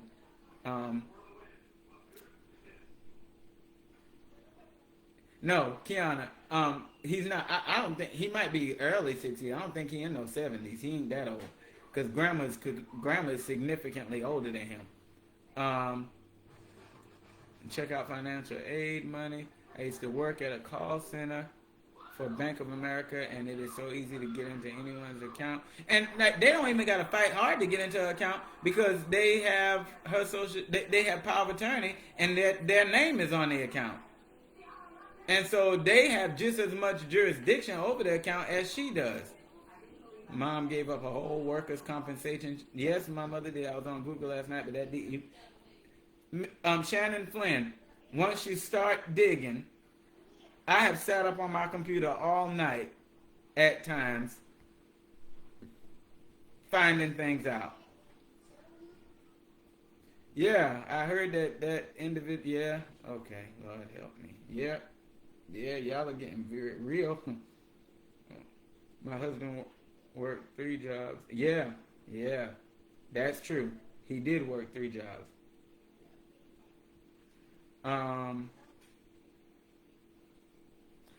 So the point becomes, I think enough has been said And there are other people who can tell their own stories. There are other people who can tell their own stories. So it doesn't have to be me. You have all of this stuff that has gone on. All of this stuff that has taken place.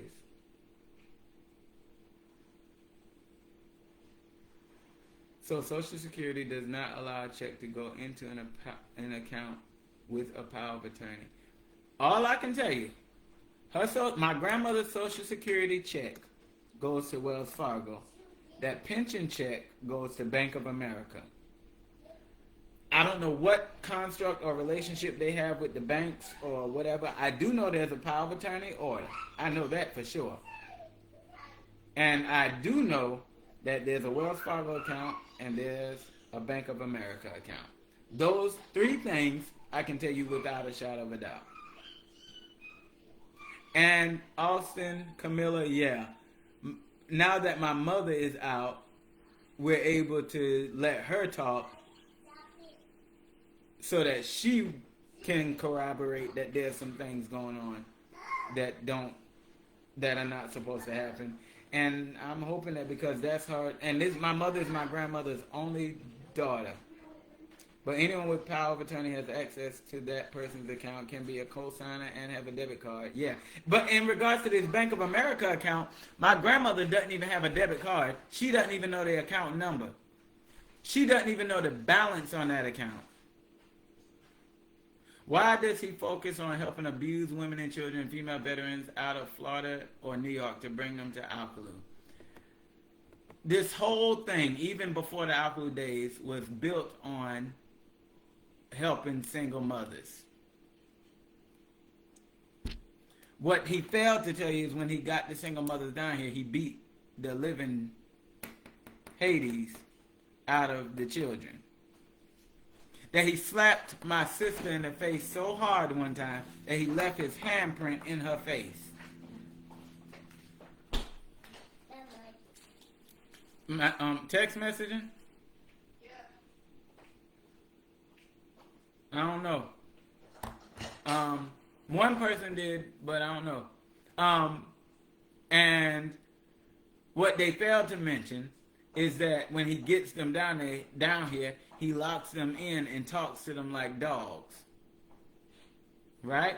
And so all of these things are the things that are left out, but you get pictures of the mothers, and they would coerce them into, there we go. So let's talk about writing letters and these videos that you can go on YouTube and find, where one particular video, I remember my mother being on the video talking about how the ministry taught her how to cook and all of this crazy stuff.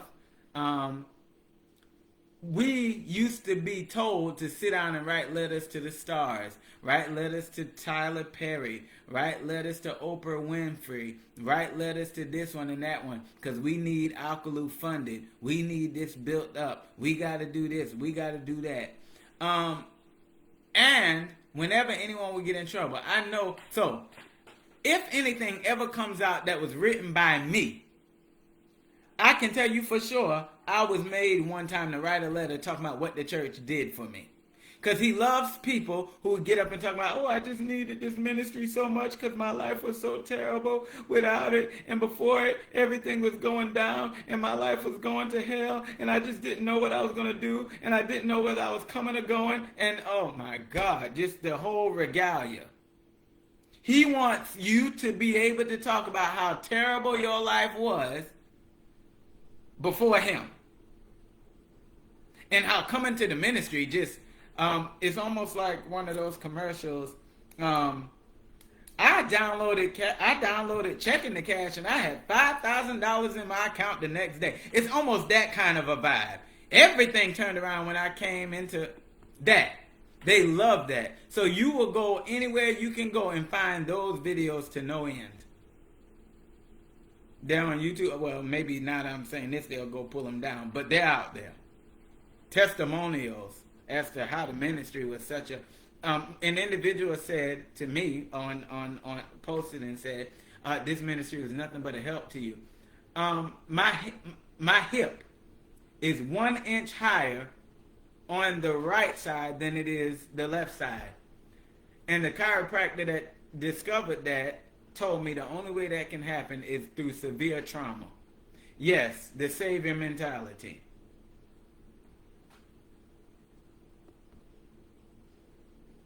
I have medical records. So that's me. So I didn't. I'm sorry, discussing. Okay, follow. Okay, all right. I'm making sure I ain't missing nothing. I didn't know. I didn't think much of it. I knew he said what he said. Turns out my brother got into some kind of car accident or something, and he had to have X-rays done. And his hip is 1 inch higher on the right side than it is on the left. Let's go back to last night. I talked about beatings. I'm willing to bet that if every one of us boys, my uncle used to go to that church, you're right. Thank you so much, Shirley Canty. If every one of us boys were X-rayed, every one of us boys have this same phenomenon, that our hip is 1 inch higher on the right side than it is the left. I have an awful fight with sciatica. So much so to the point that at times I can't even walk properly. I'm convinced my sciatic nerve was damaged from these beatings. And I'm wondering, are there any other boys that I'm talking about? I will call names on this. Deshaun, Jared, Joshua. I can't say Marquise because I don't know whether he's ever been beat with a paddle or not. Those of us, Tyrone, those of us that were beat with the paddle, I wonder, do all of us have the 1 inch higher hip? Because I know me and my brother do. So I would encourage anyone from Half Faith to just shut up. Because anything you say, I promise you, I can circle it 10 times over. Prove where you're lying, and then tell my truth. So this individual says, let me pin the post. Because they said, Ella Johnson looked me in my face and told me the beatings never happened and I made it up. So this young lady is not a part of the commune. She didn't go there. She didn't live there. She can attest to that on her own if in the chat. She says, anybody that went to school with y'all knows y'all got beat because we literally witnessed it. The public school system should have reported it. And I will go on record for saying one of the principals is who gave Ella Johnson his first paddle. I won't say who, but it was a principal. He gave Ella Johnson the first paddle. It was a wooden one. But hey, that's another issue for another day. Now, what reason do I have to lie? What reason do I have to lie? I watched the videos on YouTube and I thought it was a way to manipulate and isolate women and children in need. Also, if there is government funding, Florida and New York residents would have higher monetary disbursements that they would have control and access to. And I didn't get beat by Elder Barufus used to give me the business. I too have sciatica damage. Ty Obama, I'm sorry, I don't know who you are. Yeah, those whooping. So then, I think that the point is proven. I bet they won't publicly call you out. I'm saying, if I'm a liar, call me on it. Let's do this. Let's do this together. I know this. No, Jeffrey Lampkins has no affiliation. That's a different set of Lampkins. The Lampkins that were a part of this church came from New York. Jeffrey Lampkins has no affiliation with these people. I know him well. He's a brother of mine. He has no affiliation with these people. He's Jeffrey Lampkin. Their name is Lampkins with the S. And they're from New York.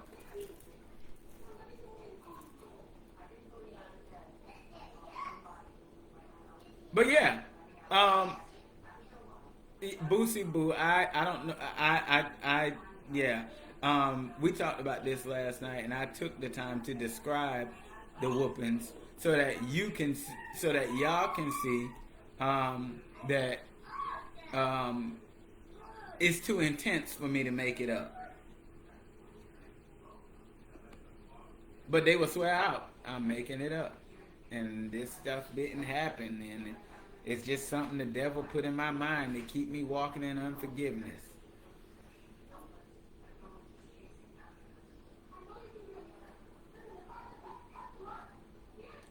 Man, I got patted by a white man named Mr. Heldreth. I remember Mr. Heldreth. I remember him, the assistant principal.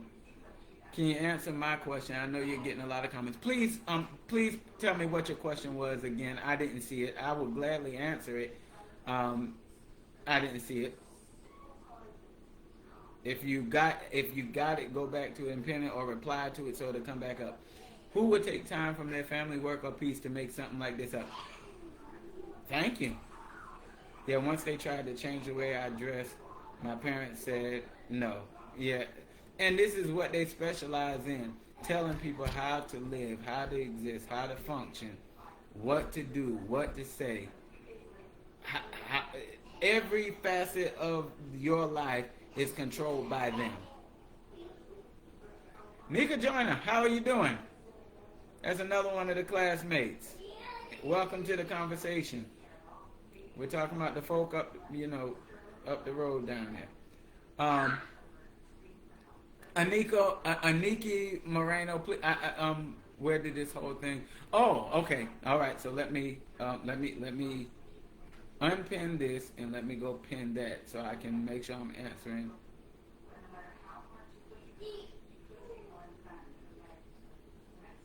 I think some pastors try to recruit you to. The church in Somerton is the one being renovated. So where did this all come from? All right. The church itself started well over 50 years ago by his father, Bishop R.P. Johnson. And I said last night, and I will continue to go down in history for saying, Bishop R.P. Johnson was nothing like this. So he started the church in South Carolina and then went up and started the church in New York. I was born into the church under the leadership of him. All right. So the story, as was told to me by a very reliable source, says that when Bishop R.P. Johnson got where he could not see anymore because he had sugar diabetes, that this son, Dwayne Johnson Jr., came in and took over leading the organization, because it was three churches: the New York church, South Carolina church, and the Florida church. The church in South Carolina was in Somerton. It was called Open Door Church. And that was where we were from when he came in 1995 or so, 94, 95. That's where he was. And we came down one at a time. And we were in Somerton from the time I came in 1998 to 2003, when they started buying up this property in Alcaloo. And so was the lady over tap dancing your biological mom? If you're asking me this, no, my mother doesn't do any kind of dancing at all. We not rhythm. We can't dance at all. So in 1998 we came and we were in Somerton. When they started buying up all this property in 2003, we went to the they bought the building that would become this school. Yes, Open Door Church used to sell things in the back. No, you're not asking a lot at all. You're trying to figure it out. We got you. And so, long story short, from 2003 to 2000, well, to now, they did all this building up, and everyone moved from their houses where they were living and moved into this property in Alcaloo. And it was when the Alcaloo stuff got started that it really became overbearingly cultish. All before that, it was always control. There was always the financial exploitation. There was always the talking down, the fussing, all of that. But it was during that. Let me turn my phone on so I can hear when people are texting me, because I don't know. It was during the Alcaloo stuff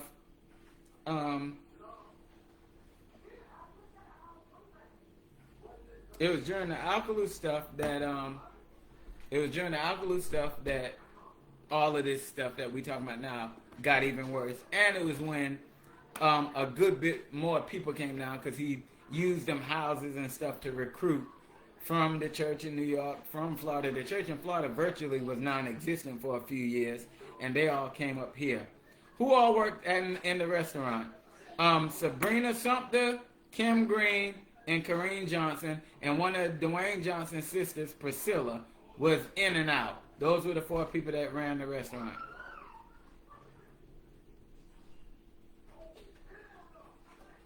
Okay, so in regards to my grandmother, the sheriff was there with us. Leaving her was the... All right, here we go.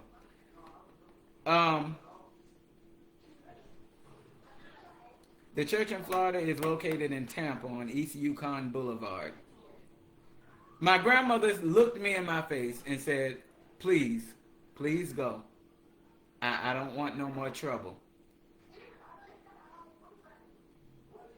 And because the cop was there, and the cop heard her say, you know, she's not coming with us. You got your mama, get out and go. Please leave before they come. I'll get out another way. I'll find a way to keep in contact with y'all. And I hate to God that I did not record it.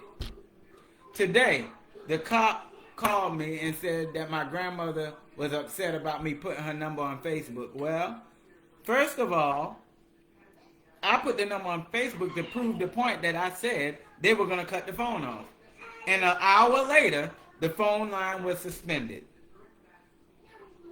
The SSA check is going to an account that's in her name. And so I don't know that we can prove that the SSA check is going straight to the power of attorney, but the power of attorney controls the account on the back end. That's what's happening with that situation. And no, Boosie Boo, I didn't want to leave her. And the fact of the matter is, I'll be honest with you.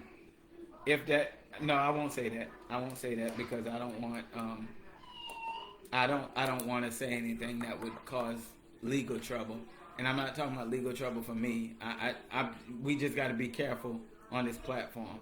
But the fact of the matter is, leaving my grandma was the hardest thing I ever had to do, besides leaving there. Because I told her, now y'all, I don't beg for nothing. Because the little boy that used to cry over referrals, he grew up and got sick of people having the upper hand. So I don't let people live with ever thinking that you got anything over on me. Or I begged my grandma to get up out that bed and come and get in my car.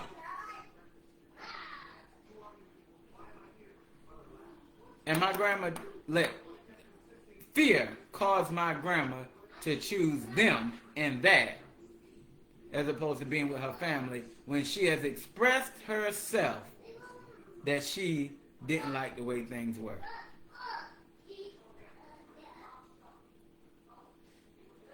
I didn't like choosing it.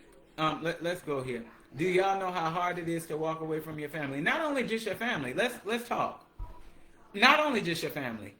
We've talked extensively about how close-knit this organization was.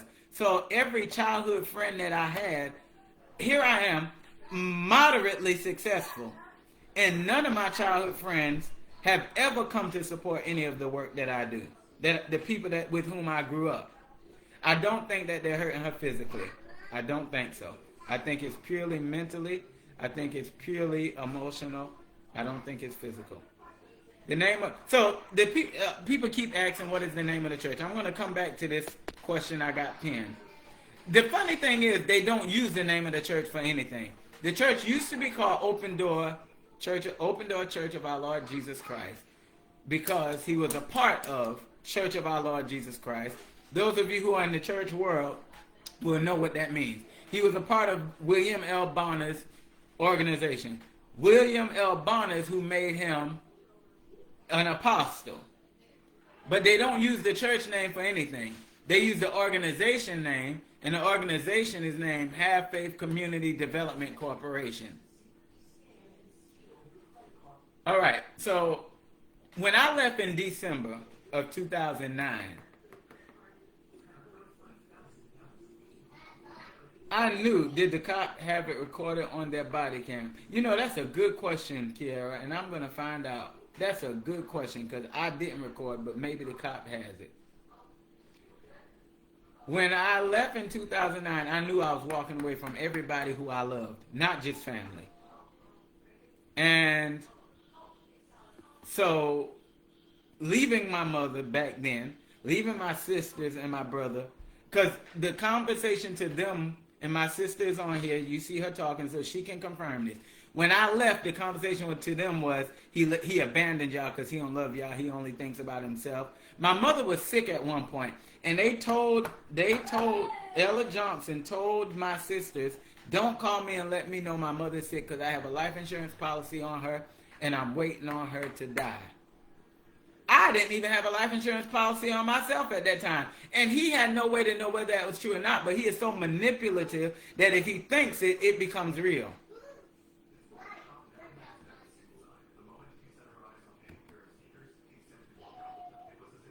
So walking away from it's never been that I didn't love my family. It's never been that I didn't care about my family. What it was the last church trip I took was in Washington, D.C. And I was so depressed that I remember standing up in the window wishing it were open so I could jump out. And I remember laying down at night saying, God, don't let me wake up in the morning.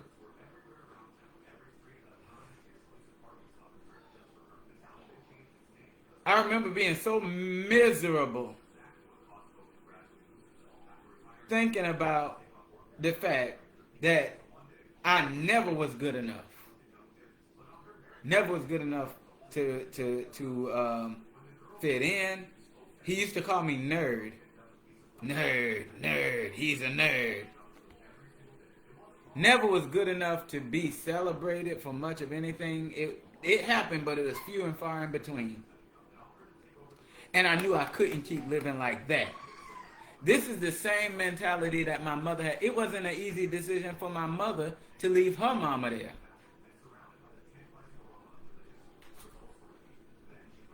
You have so many people. Let me pin this so I can read it. You have so many people who watch this tonight. People are ready to support you and others who have been hurt. What is the next step? To be honest, I don't know a next step. All I know is to talk. That's all I know. Were any sexual assaults going on at this church? Oh boy, with the women. I've heard things, but I can't confirm what I've heard. I don't know those things to be true, but I have heard things. Someone specifically told me a story of being assaulted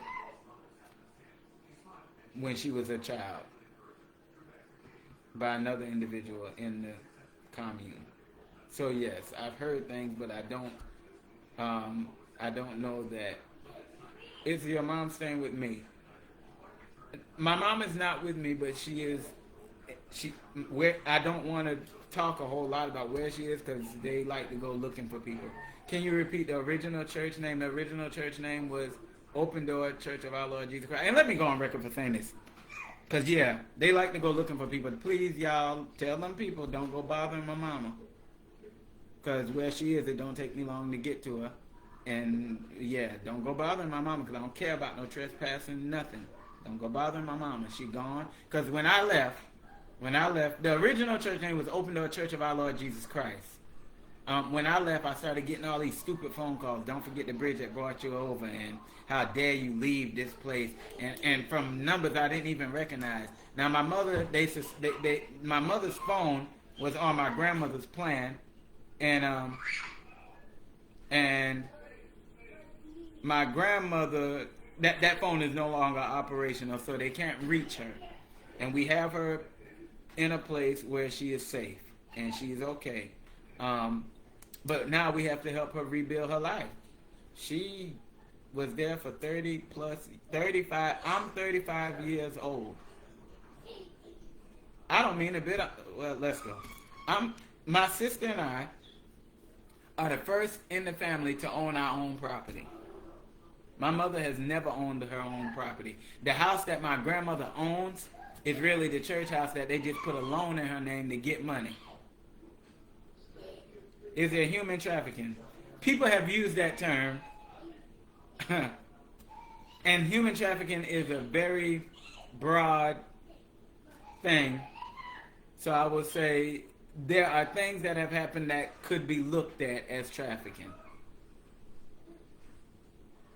Yes. So wait, people live there? Yes, people live there in all of them houses, with the exception of one. The one that they say is the cancer house. I don't think anyone lives there.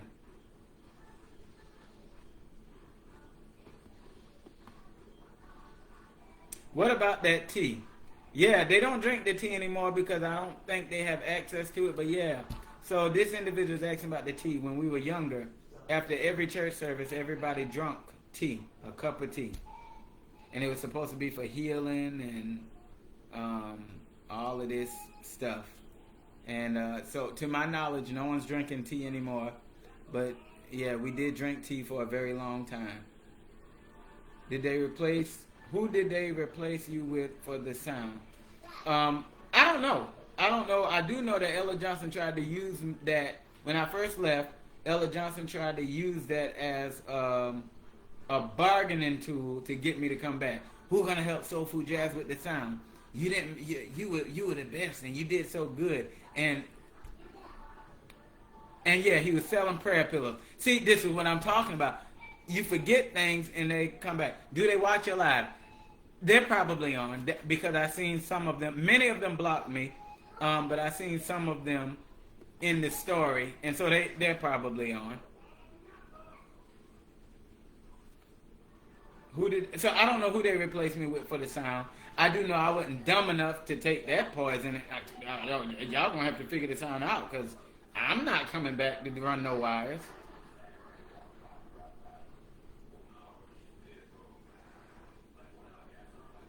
I wasn't offered tea when I went. Then again, I don't think they like me. I think by the time the Alkalu stuff started, so it ain't a thing. By the time the tea stuff pretty much stopped when we moved out of Somerton over to Alkalu. And part of it was, so the tea was grown by his father. I don't know if they lost how to grow it or where to find it from or whatever the case is, but I don't know what happened with the tea, but that just disappeared. I don't know if anybody is drinking tea anymore. But I can tell you, they had two things that we drank. There was tea, and then there was this other thing that just was called Remedy. Remedy was nasty. Remedy was the nastiest thing I ever tasted. Now, the tea, they knew how to make that taste real good. The place is Half Faith Community Development Corporation in Alkalu, South Carolina.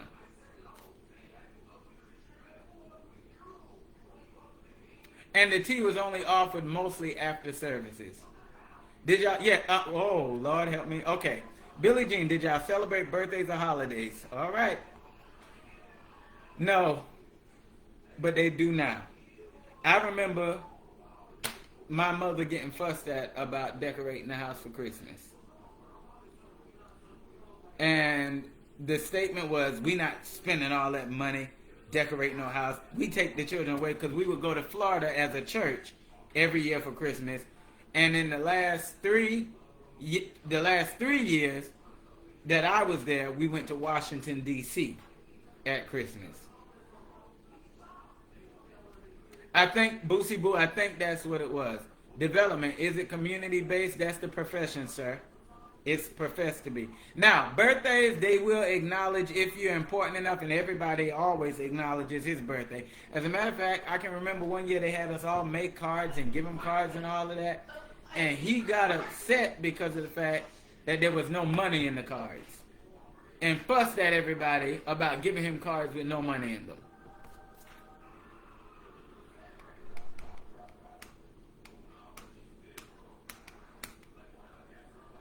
I understand nowadays that each family or each adult has to pay $1,000 toward his pastor's anniversary. Every adult in the organization has to give him $1,000 for his anniversary. Now I'm a pastor, so let me talk about this, and I need to talk about this. I am a pastor, and I love God, and I love God's church. And I've seen some things that someone said, that's the pot calling the kettle black. How you going to call them a cult and you're running a cult? First of all, I don't have any of my members on here, but I can assure you, if I was to get any of them on here, I can assure you I wouldn't have members because they wouldn't put up with this foolishness. But the other thing is, Austin Camilla, it puts me in the mind of that when I learned about... So I've studied cults lightly as I have started figuring this stuff out. And yeah, Daddy Grace reminds me a lot of what, and I've seen these other recommendations for movies and things. I pastor 3 churches. Neither one of my members would put up with this mess. Neither one of them. So please don't call what I am doing that, and please don't compare it. That's insulting to me, and you won't get much. You notice I try to be very kind and respectful to everybody. With the exception of one, I got a little out of character, but I try not to get rattled because I know people have questions. How many people are associated with them? That's not an odd question. That's a hard question to answer. I'll deal with that in a minute. Not all. Where's your church? In Florence, and 2 in Florence and 1 in Bishopville. Lieutenant Governor, Office of Agent, maybe they can help. Okay, let me write that down.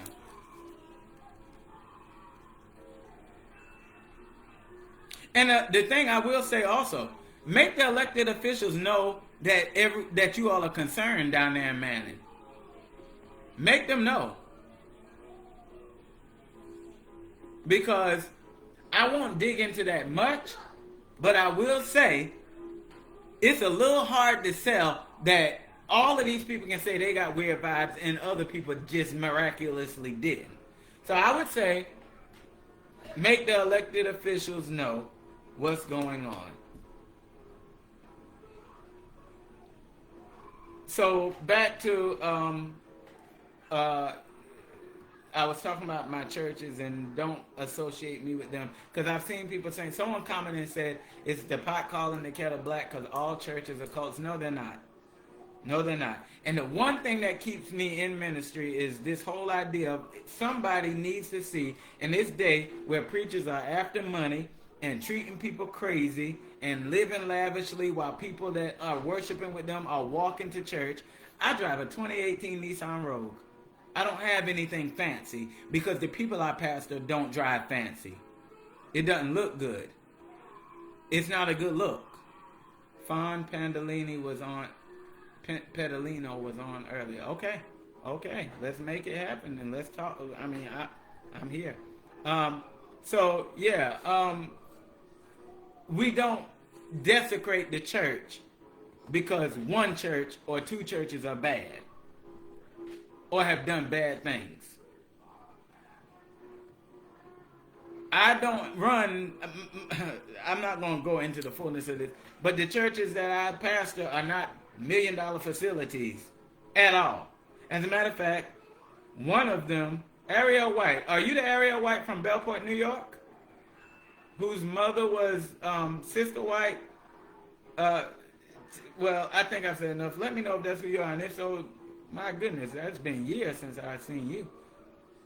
But yeah, no, the churches I pastor are not these. The church I pastor in East Florence, Prayer Tabernacle, is a decent size, and it looks nice, and we do what we can to keep it looking nice and all of that.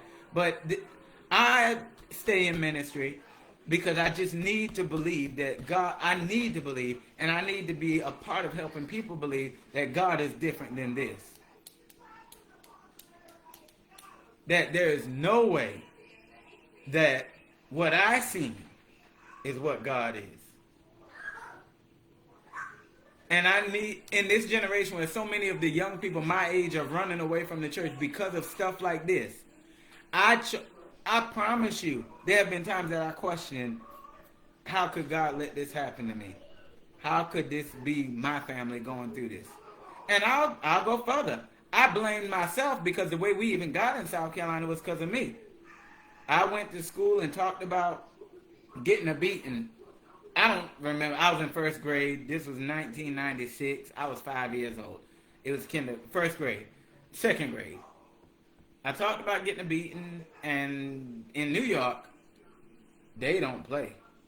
When you file a report, I'm here to tell you, they come in. He has a church in New York. You want to know why this ain't happening? This wouldn't fly in New York. Things just seem to be a little different in the South, and I don't quite understand. But we're gonna hope that we can get a hold to some people who can whatever. So I try to be very different, and I try to, as a leader, as a pastor, and I try to show what a real community leader is, because everything that I have seen growing up, and so let's talk. All right, and I'm glad I thought about this. So y'all heard us talk about trips a good bit. One of the things that they use as a selling point, all of y'all young people don't know how blessed you are. You go on trips other young people are not going on. Let me write that down. I'm coming back to trips. I have this question pen. How many people are associated with them? I would say it used to be a bigger number. At this point, I would say 60, 70, maybe 100. I'm not, it's a rough estimate. Between all three of the churches, I would say maybe 120 people at best. And I think that's being, oh Lord. All right, please, y'all, be a little bit gracious. I see something that I'm not gonna read. Be a little gracious. I know that's a big deal right now. Please be gracious. But yeah, and yes, to this point, Angela Brewer Green said they have people all over New York. All over New York, Virginia. Yeah, that's true.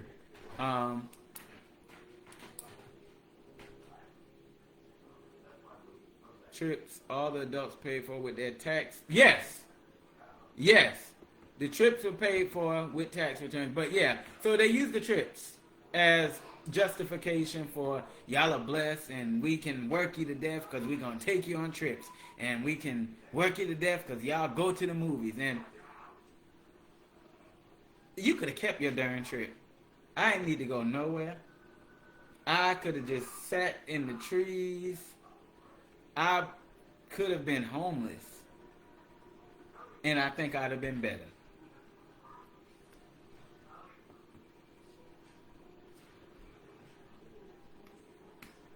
I could have, I hate to say it. So I said I blamed myself because I went to the school at 6 years old, 5 years old, whatever, however old I was. Talked about getting a beating. They pulled us out of the house.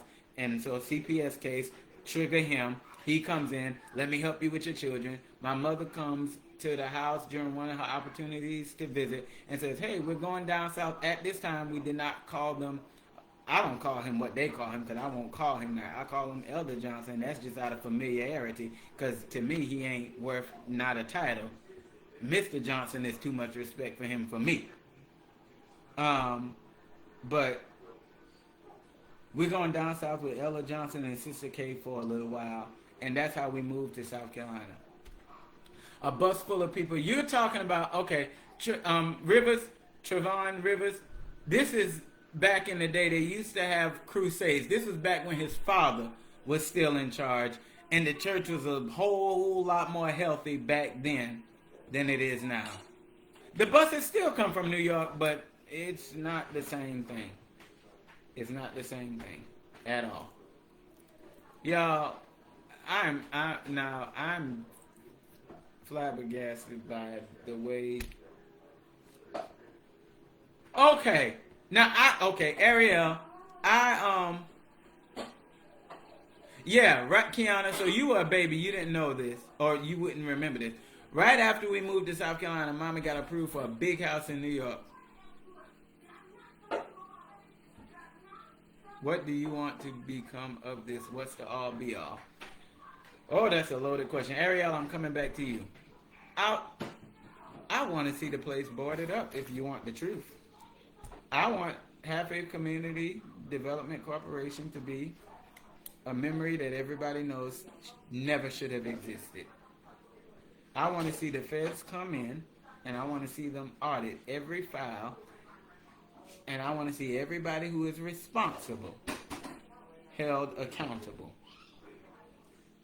And the only way I know to make that happen is to keep talking and to report and to demand that somebody does something to cause this man to know that he is not God and that he's not above the law. Please fix me some of that. Thank you. I'm tragically thirsty. I'm over here dying of thirst. Thank you so much. Virginia, they don't, Kiara, they don't have a church in Virginia. They just know people in Virginia.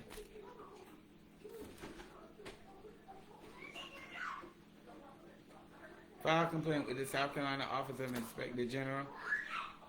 Listen, I will help them board the place up. Because it's ridiculous what has gone on down there. It's ridiculous what has taken place down there. Ariel, being kicked out of the church because I got pregnant at 20 was the best thing they could have done. So she used to be in the church in New York. This is the kind of stuff that goes on. This is the kind of stuff that they do. So again, I keep needing to make the point because they're gonna say I'm lying and all this, and some of y'all watching that are from Half-A will sit here and listen to me talk to other people about their experiences. Is everybody lying?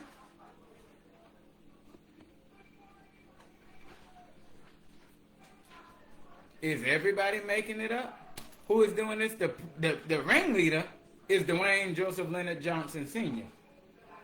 Excuse me, Dwayne Joseph Johnson Sr. The son's name is Dwayne Joseph Leonard Johnson Jr.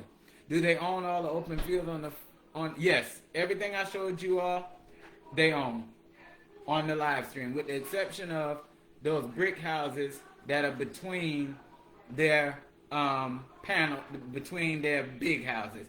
But everything I showed you all on the live stream, they own. And there's stuff I didn't show you that they own.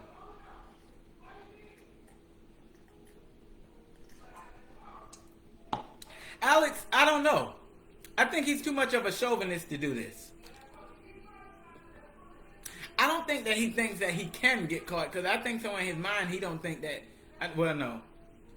I don't know about that. I was about to say I think in his mind he don't think he's wrong, but no, that can't be the case. Because if you're not wrong, then tell everybody what you're doing. Why am I the liar for coming out saying it if nothing's wrong with it?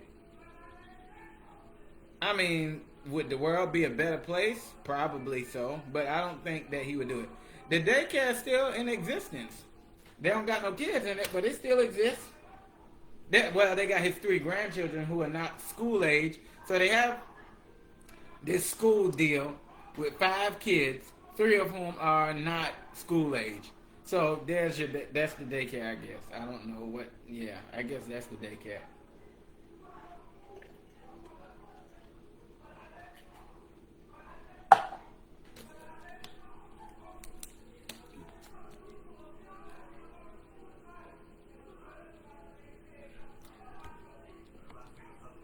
I will say this about lying. Let me pin it so I can read it. I never knew your name before this morning. And so that's what's happening. Most of the people who are reaching out to me, even some of the people who have come being hagglers and I didn't know. I grew up in Manning, and many of you all who knew me growing up know I don't come to Manning. I only come to Manning for almost one reason, and there's a church that I preach at down there sometimes and fellowship with, and I don't even go there often. You will almost never catch me in Manning. It's not a happy place for me. I get sick to my stomach crossing the bridge, passing 122. God forbid having to get off the exit. I typically don't. So, many of these people who are now talking, I've never talked to someone. Some remember me from school, and some remember me from my time there. My husband saw your video and told me that someone was finally speaking out. I know from personal experience that what you say is true. My husband has always felt something was going on. That's typically the sentiment. So you feel you have to prove that he is not. So you want to expose the scam. Essentially, yes. And from my assessment of this live, you want to expose them as, well, I think, were you a victim? Evidently, they are profiting illegally as a business or nonprofit. Is this personal? Okay, so Jamal Smith, I'm glad you asked. Yes, it's very personal. My grandmother was curled up in a bed, more scared of disappointing him than she was of disappointing her family. Very personal. But I will also say it's been personal because he never liked me personally. This is not a new thing. This has been going on. I'm not even talking about the stuff we talking about. I'm talking about this me versus him thing. I was about to sue them about a high school diploma back in 2012. I was about to sue them about some stuff with someone else's finances in 2016. When other people who have left or distanced themselves are allowed to go on the property, I'm not. To see my mother and grandmother when they were there. It was always a thing. You called her Mother Hunt. We're going to have to talk about that. Her name was never Hunt. You didn't know that part. But thank you for mentioning Hunt, because I need to shout out my grandfather, who, if he was alive, I think things would have been so much more different. I think they would have been different. How did you feel about going to get your mother? All right. So I was in convocation this week with the group, with the fellowship that my church and that my pastor and all of us, not this fool. I'm talking about my pastor, who is the leader that I am submitted to now. So you feel you have to prove that he's not? Oh, okay. I think I answered that. How did you feel about going to get your mother? I was in convocation this week, and I spoke to my pastor on Friday night and told him I would not be. I told him I would be needing to go I told him that I was needing to go to Manning to handle some things because he's a little bit aware of this situation, and I said, so please be praying with me about the situation. I said, I intend to be in church in the morning, and then I'm going to go after that. I got up that morning, Saturday morning, and got dressed for church. The reason I was wearing what I was wearing yesterday is because that is what I put on for church. I never made it out of my bedroom. My anxiety was through the roof. I'm not scared anymore. But I just have this thing that I cannot stand about having to talk to him, having to deal with him, having to confront him, having to fuss with him, because I don't mind doing it, but I don't like to do it. Could we ever reach a medium or a compromise? The time for that is gone, sir. You seem very, very intelligent. I am very, very intelligent, and I'm here to tell you, he's not the compromise kind of a person. I've done all the compromise I'm going to do. I have bought tickets, bought barbecue, done this, done that. He's not a compromising individual. It's his way or the highway. Well, the problem is I'm a grown man, and you don't get to tell me it's your way, so it's going to either be for me, the highway, or it's going to be my way. And I don't mean my way in regards to I want what I want. I want what's right. And what I said this on the live last night. You wouldn't be looking at me right now if I just had a relationship with my family. Yes, he did abuse me. Yes, he did. If I had a relationship with my family, my demand was never for my grandmother to leave. If she chooses that, that's fine. I can't do nothing about that. But the problem is, one, I know that she's not choosing that because it's what she wants. The other issue is, how do you as the preacher say somebody can't deal with their family? So that's what triggers all of this, that it's, you don't get to even offer a recommendation to him. It's whatever he wants. All right? So did you get sick in your stomach going to get her? I had nausea. As a matter of fact, I didn't eat anything at all that whole day.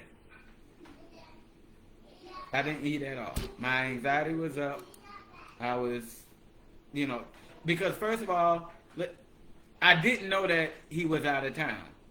So typically, whenever a car shows up on the property that's not a normal car, not one of their vehicles, they descend on that car like the cavalry comes. I fully expected to have some sort of a compromise. That's why I brought not a compromise. I'm reading. Excuse me. A confrontation. That's why I brought the police. I fully expected to not have time for my mother to get all of the stuff she intended to get. I thought it was going to be a grab and go because they would be. Did he physically abuse you? Yes. We were beat like slaves with a master that couldn't stand them. Two sides to every story. Oh, hold on a minute. Let me go here. Pen. I'll come back. Two sides to every story. Yes, there are two sides to every story. And you don't have to hear from me about. I'm telling you my side, and my side is, and there are others on here who have talked about what they have experienced. So, sir, forgive me. I'm not trying to be ugly, but I don't give one hoot about two sides because his side is that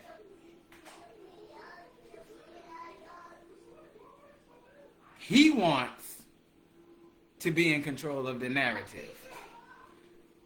He wants me to say that beatings never happened.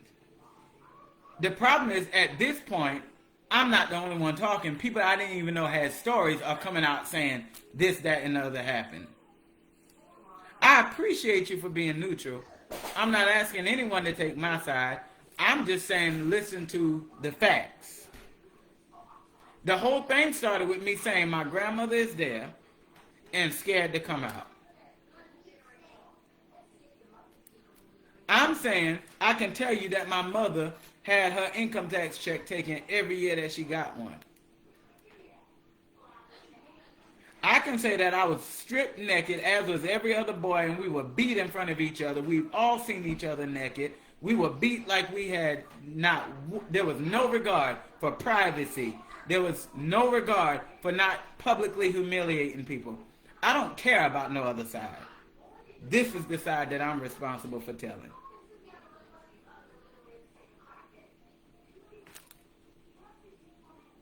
I'm not being rude to you. I'm just...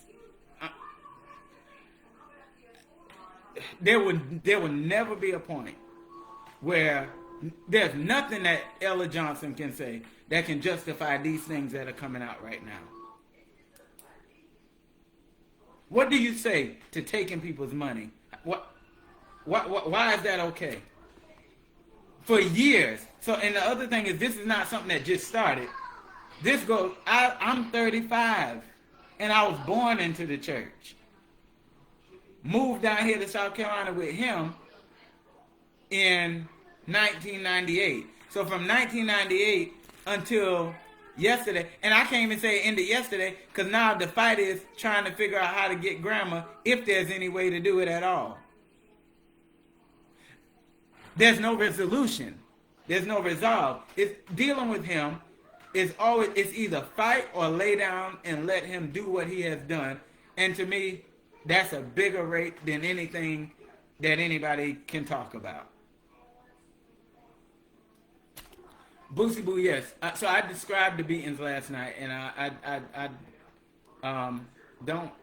don't think I want to talk about that again tonight. But yes, it was naked, and it was quite humiliating. And even more humiliating was the fact that it was typically done in front of people. Typically.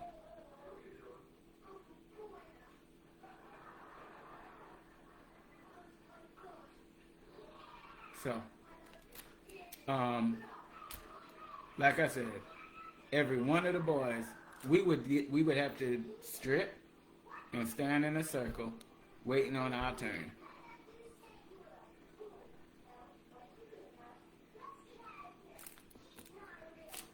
So, yeah.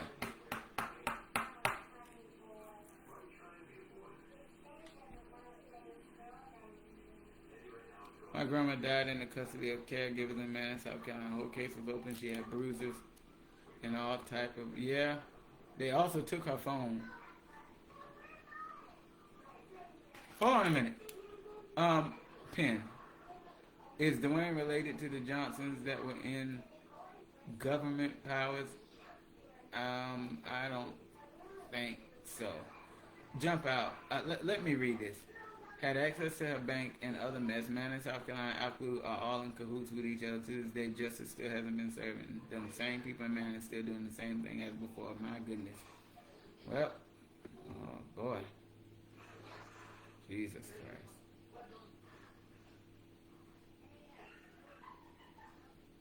Yeah, and Jamal Smith, I get it.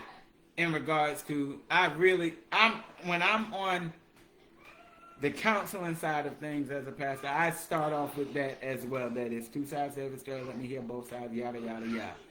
The first thing of it is, you would never even get their side. Honestly, you would get what they want to say in response to what I have said. And what it's going to be, it's already started. He's a liar. He's a manipulator. Someone texted someone and said, I'm mentally ill. I am an educator. I graduated college. I teach. There's nothing wrong with my mind. There's not one thing. There is not one thing wrong with my mind. I'll tell you what I am. I'm tired of this. I'm fed up. We tried to send a message, but I think because we are paid, we would be glad to your way and help expose. Our page was started. Exposing dirty Southern money. Send a message. Okay, I'll deal with that. And so, I'm tired. I'm so fed up with this being a situation. So fed up with this being a conversation. So fed up with the fact that he's still walking around here with his nose in the air like he is God's gift of creation when he is the spawn of Satan himself. That's exhausting. And it's exhausting because it's been years. Thank God for getting my mother. Beautiful. I'm happy for that. But is my grandmother going to die there? And let's talk about people dying there. When you die, from what I understand, there are no funerals. Your body is cremated and it goes wherever it goes. And they cash in on the life insurance policy. So we wouldn't even get to, thank God my mother's out so we can enjoy life with her and whatnot. But at the end of the day, I was supposed to be off of here at 11 o'clock. At the end of the day, my grandmother, should she die there, we wouldn't even know what happened. Might not even know that she died. They wouldn't have the decency to tell us.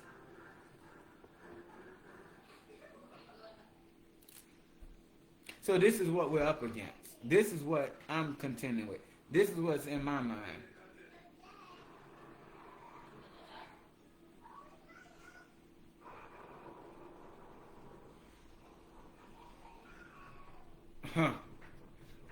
Chrissy Richardson, that's a funny conversation because the last person I know of that died was sent down to Florida to die. Let's not talk about how they stole members' houses and had them committed and are still doing crooked stuff like this.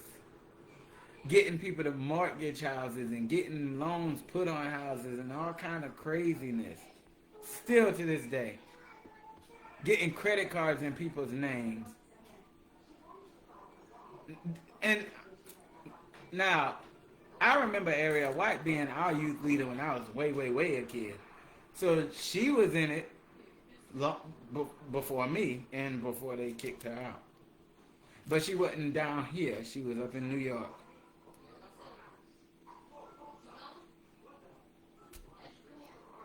Spending it.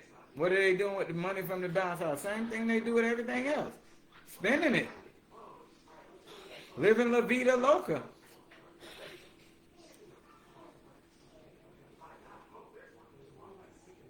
Exactly.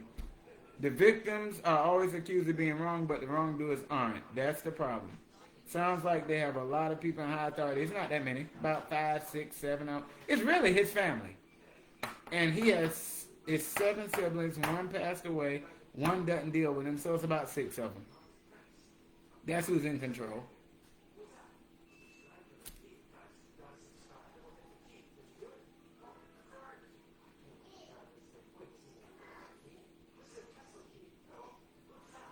I remember when you. Hold on a minute. I know this man.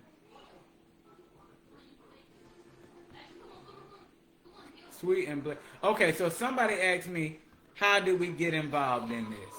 Here is your answer. Brother, I'm sorry you went through that, but you're just hitting the nail on the head. I remember when your grandmother and grandfather first came to the church, sweet and blessed people. I was a member of that church. His father ran and also left the church in disagreement. Now, my grandfather and grandmother came to the church. I don't know when that happened because I wasn't born yet. I know I was born into the church, and that was 1991.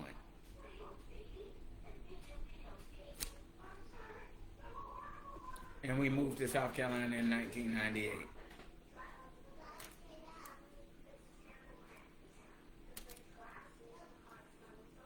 So, I think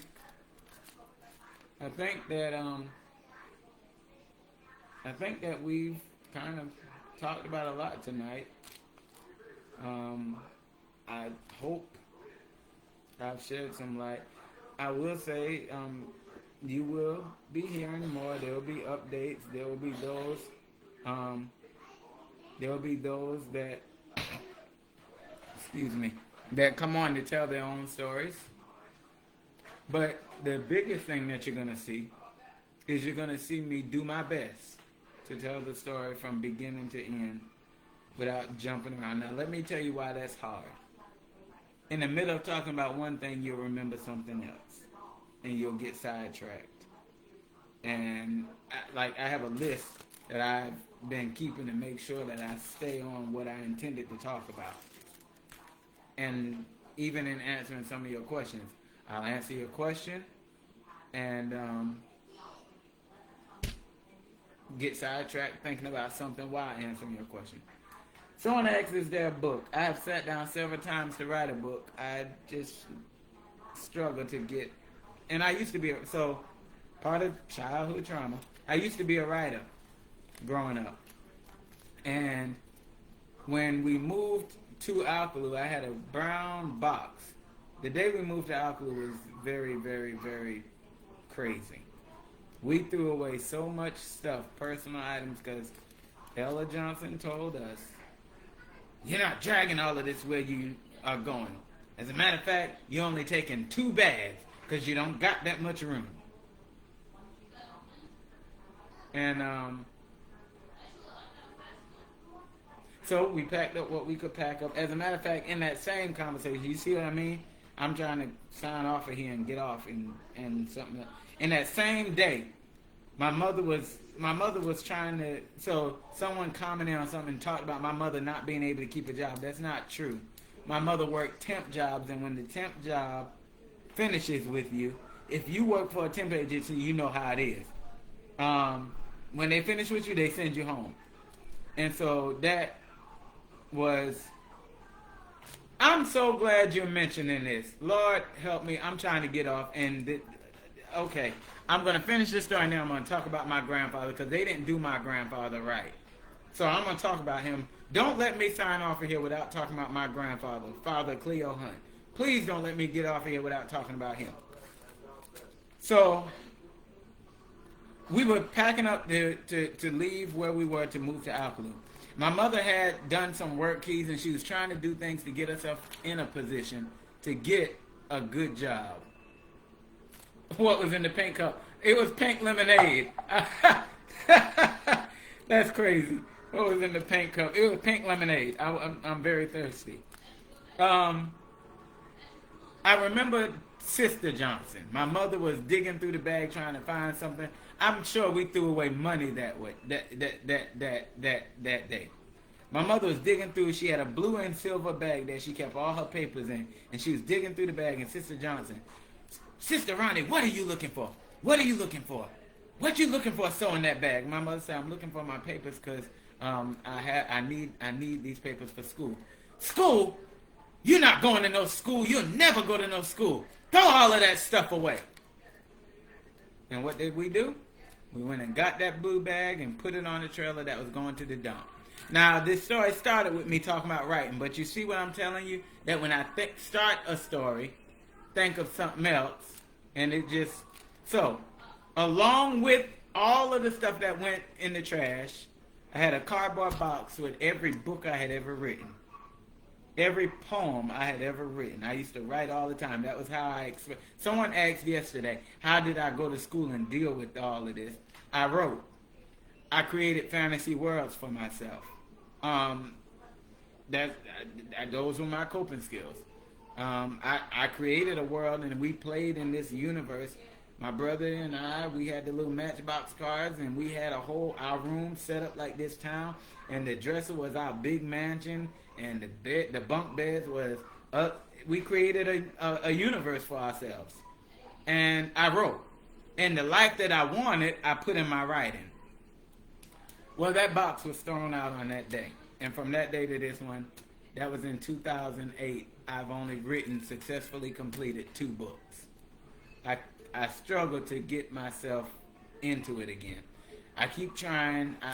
I got so many notebooks around here where I started writing things and then just set it down and didn't pick it back up. But I'm going to find a way to get my passion back. But I used to be a writer. I used to be an avid writer.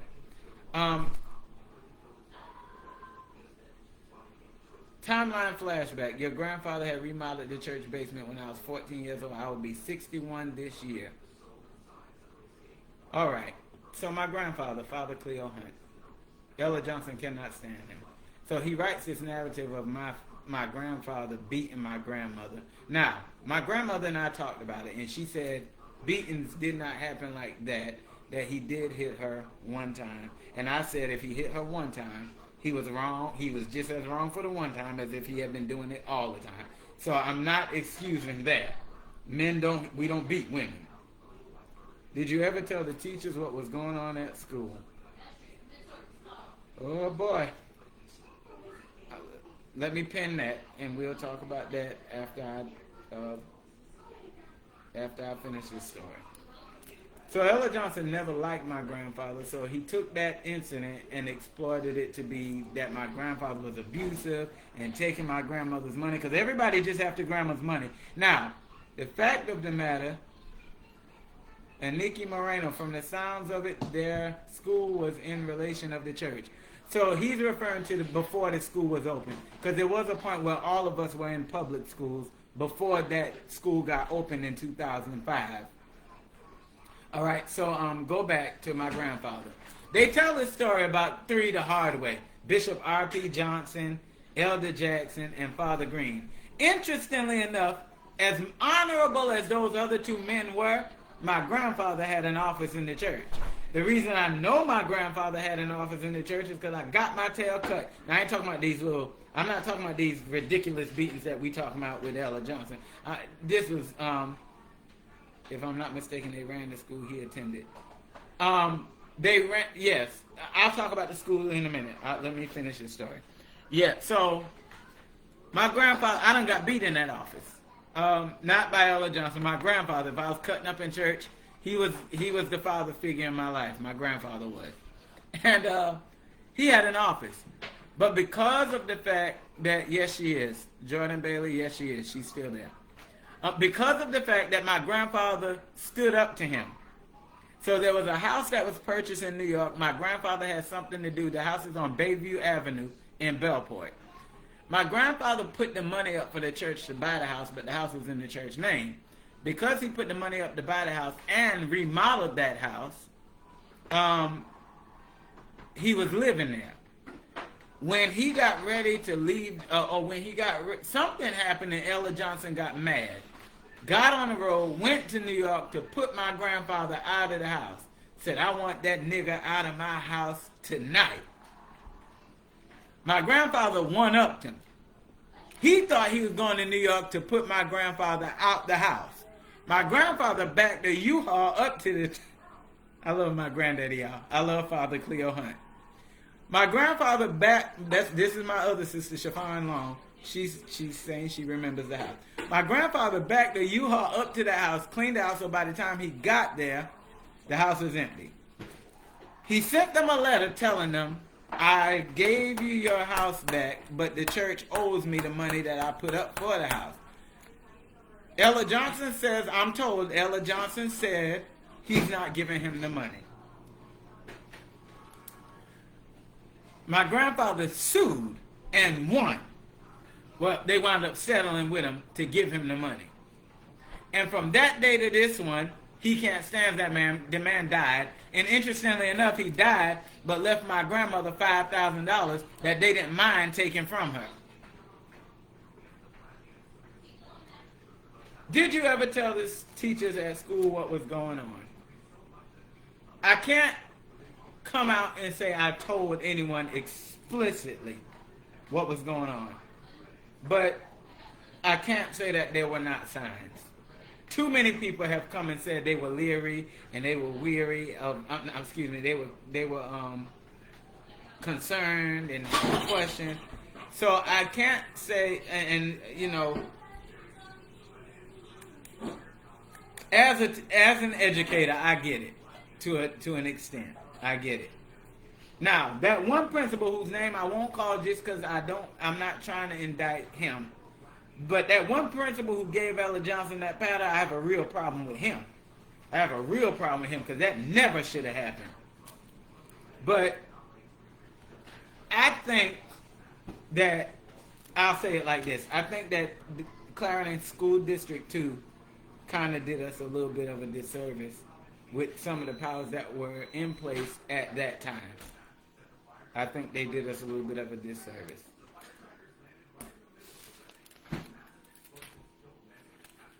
So, it's 11:30, which is 30 minutes, 30 minutes over what I intended to do.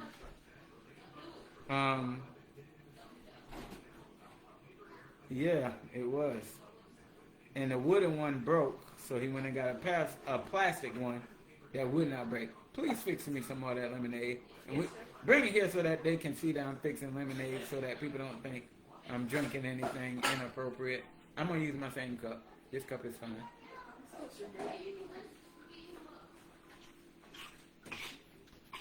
Thank you. See? Lemonade. Well, it say lemon. Lemon. We don't drink here. I'm not knocking. They worked together with grant funding back then. Rose 9899274. What are you asking? Or are you making a statement?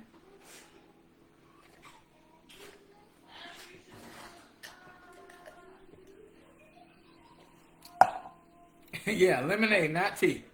I don't. Ironically enough, I don't drink a lot of sweet tea. I thought about the girls I used to step with, Whitney or Whitley. Her name was Whitney. Her name is Whitney. She's affiliated with them. She probably has blocked me by now, but you might be able to find her. Whitney something. She's on Facebook.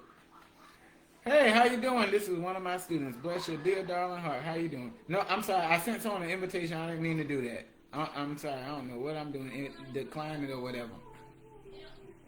One of my students that I taught, I think. Clarendon School District 2. Yes. Clarendon School District 2 and the agency. Yeah, she is a flight attendant now. There was a grant. Yes, it was funded by a grant. Century 21.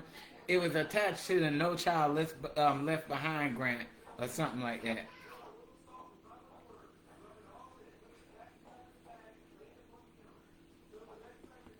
And that's how they were able to take them children on trips and all kinds of stuff. Well, not them children. I went on many of those trips as well. But yeah. Excuse me. So, I think we all can see where this is, and you know,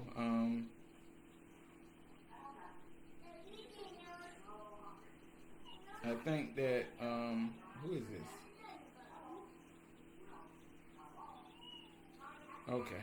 I think that, you know, you have heard a lot of what I'm thinking. I do ask that you pray for us. Pray for my family and I. Pray for other people who feel like this, but they're afraid to say anything. Hopefully, people will, get to a place where they can do something down there in Alcaloo with that organization. I will gladly report for the sake of those to whom might want to know. The story is getting out. The story is getting around. Bishop Rush, God bless you, sir. Pray for us.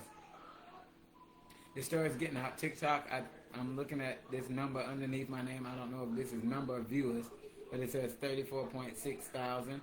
So I don't know if that's number of people watching or number of people who have viewed or number of views. I don't know what that is. I don't know what that means, but the story is getting out, and it needs to. And I make no apology. And I will say this, and this is what I'll leave with. I make no apology for being the one to sound the alarm. Because I've been trying to sound the alarm for years. It been needed to been sounded. Alright? So, I'm going to... You did good, brother, but you also... Oh, goodness. My TikTok name is DJ Long 0... Lord help me, I'm talking about 0. DJ Long 971 is the TikTok. Oh, okay. Okay, number of people that have passed through and viewed at any point. Okay, got you. That makes sense. All right. Those, someone else is saying those are likes. Okay, whatever they are, that number up there says 34.9 thousand. And I think that is an incredible number. Y'all have showed off. So I will give you the date. I will give you the numbers. And now, please hear me. We all like to be heard, and we all like to be feel like we're getting something done, all of that good stuff. But this is not about fame or nothing like that for me. This is please, what is your real name? Please tell me your real name. What made you go get your mom? She said she was ready to go. She said she was ready to go. That he fussed her out about money. Said she was using my grandmother's money to pay for trips, and my mother said that she had been paying for her own trips for the past few years. But he fussed with her he got in her face too much, and she realized she don't mean nothing to them, and so she said this is it. She's gone. She's done. So I can't access a calculator. Somebody get a calculator up for me so I can give you the numbers.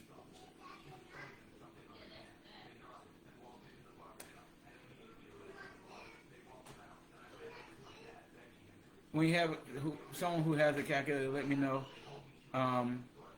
Let me know when you have a calculator, and we're gonna do some math real quick.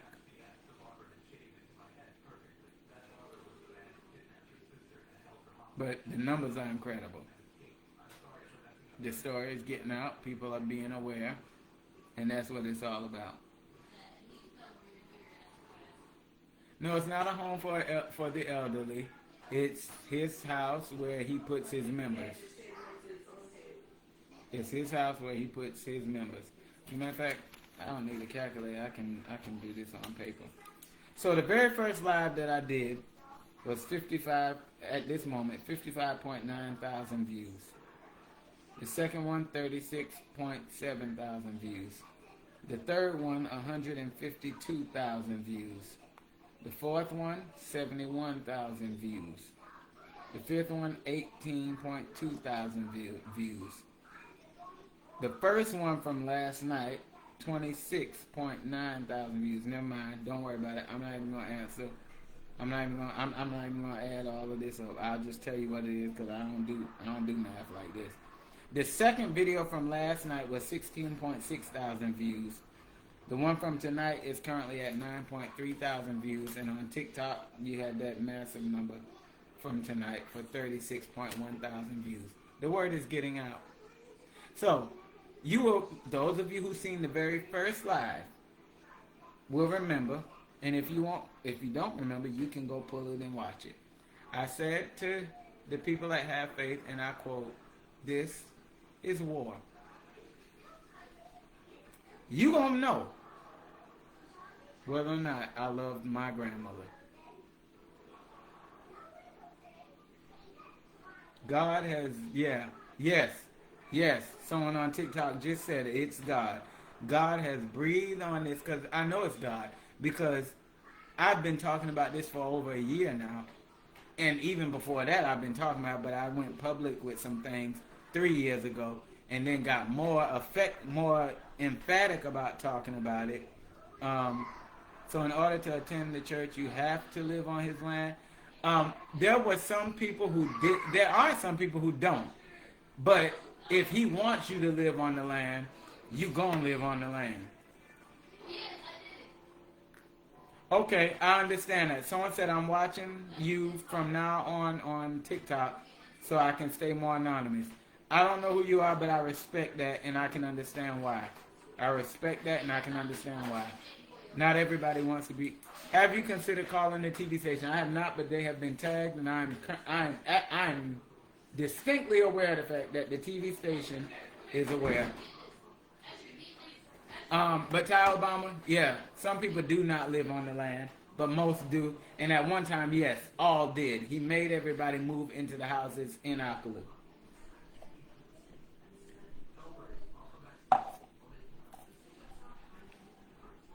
I'm seeing a lot of people, and I will say that. I will say this. If you are on Facebook and are not comfortable with Facebook and you want to do the TikTok thing to protect your identity and all that, cool, I get it. I understand that fully because I know that I must have missed something. Angie Yates, did you just get on? If you just got on, you missed a lot. You missed everything because we about to go. But you can go back and watch it. But if you have a question about something, you ask your question and I'll answer it. But yeah, so y'all have helped. And y'all have helped me to do something that I've been trying to do for years, which is to simply bring awareness.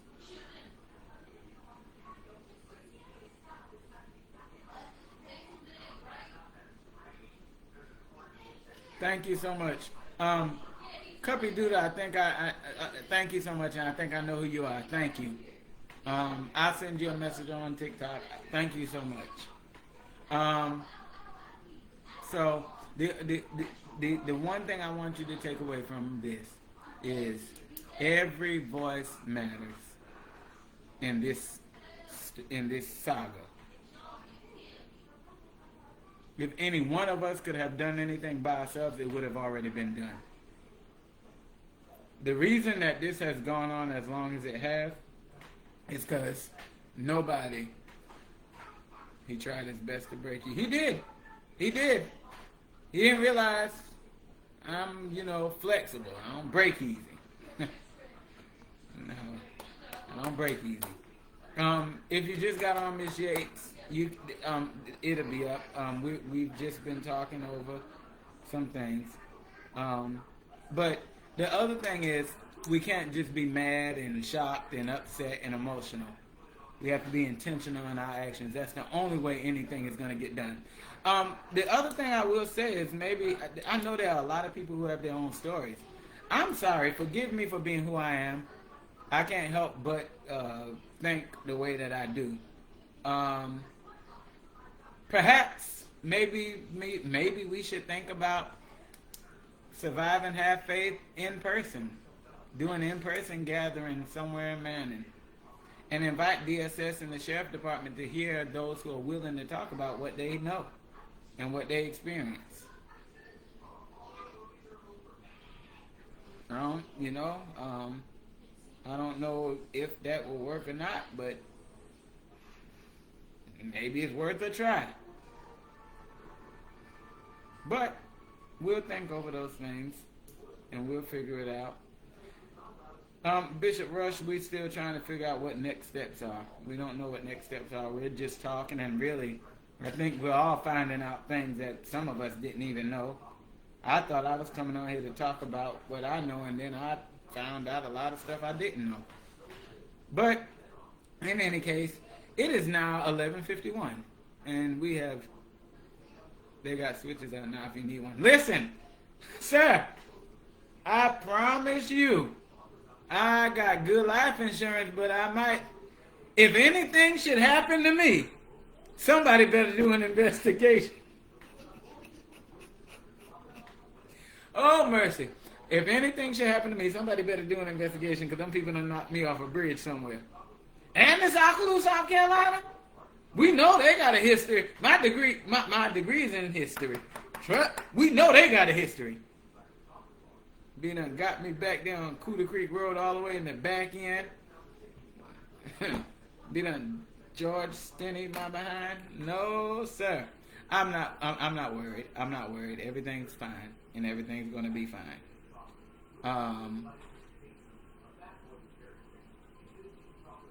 Everything's gonna be fine. Alright? Listen, I love y'all. Thank you so much for your support. Thank you for so much for joining in. Thank you for being a part of the solution, not contributing to the problem.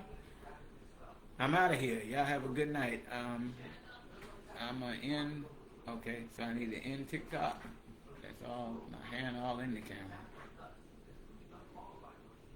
Go live for 24 minutes. No, we ain't doing no 24 more minutes. All right. Live duration. Okay. End live video. Y'all have a good evening.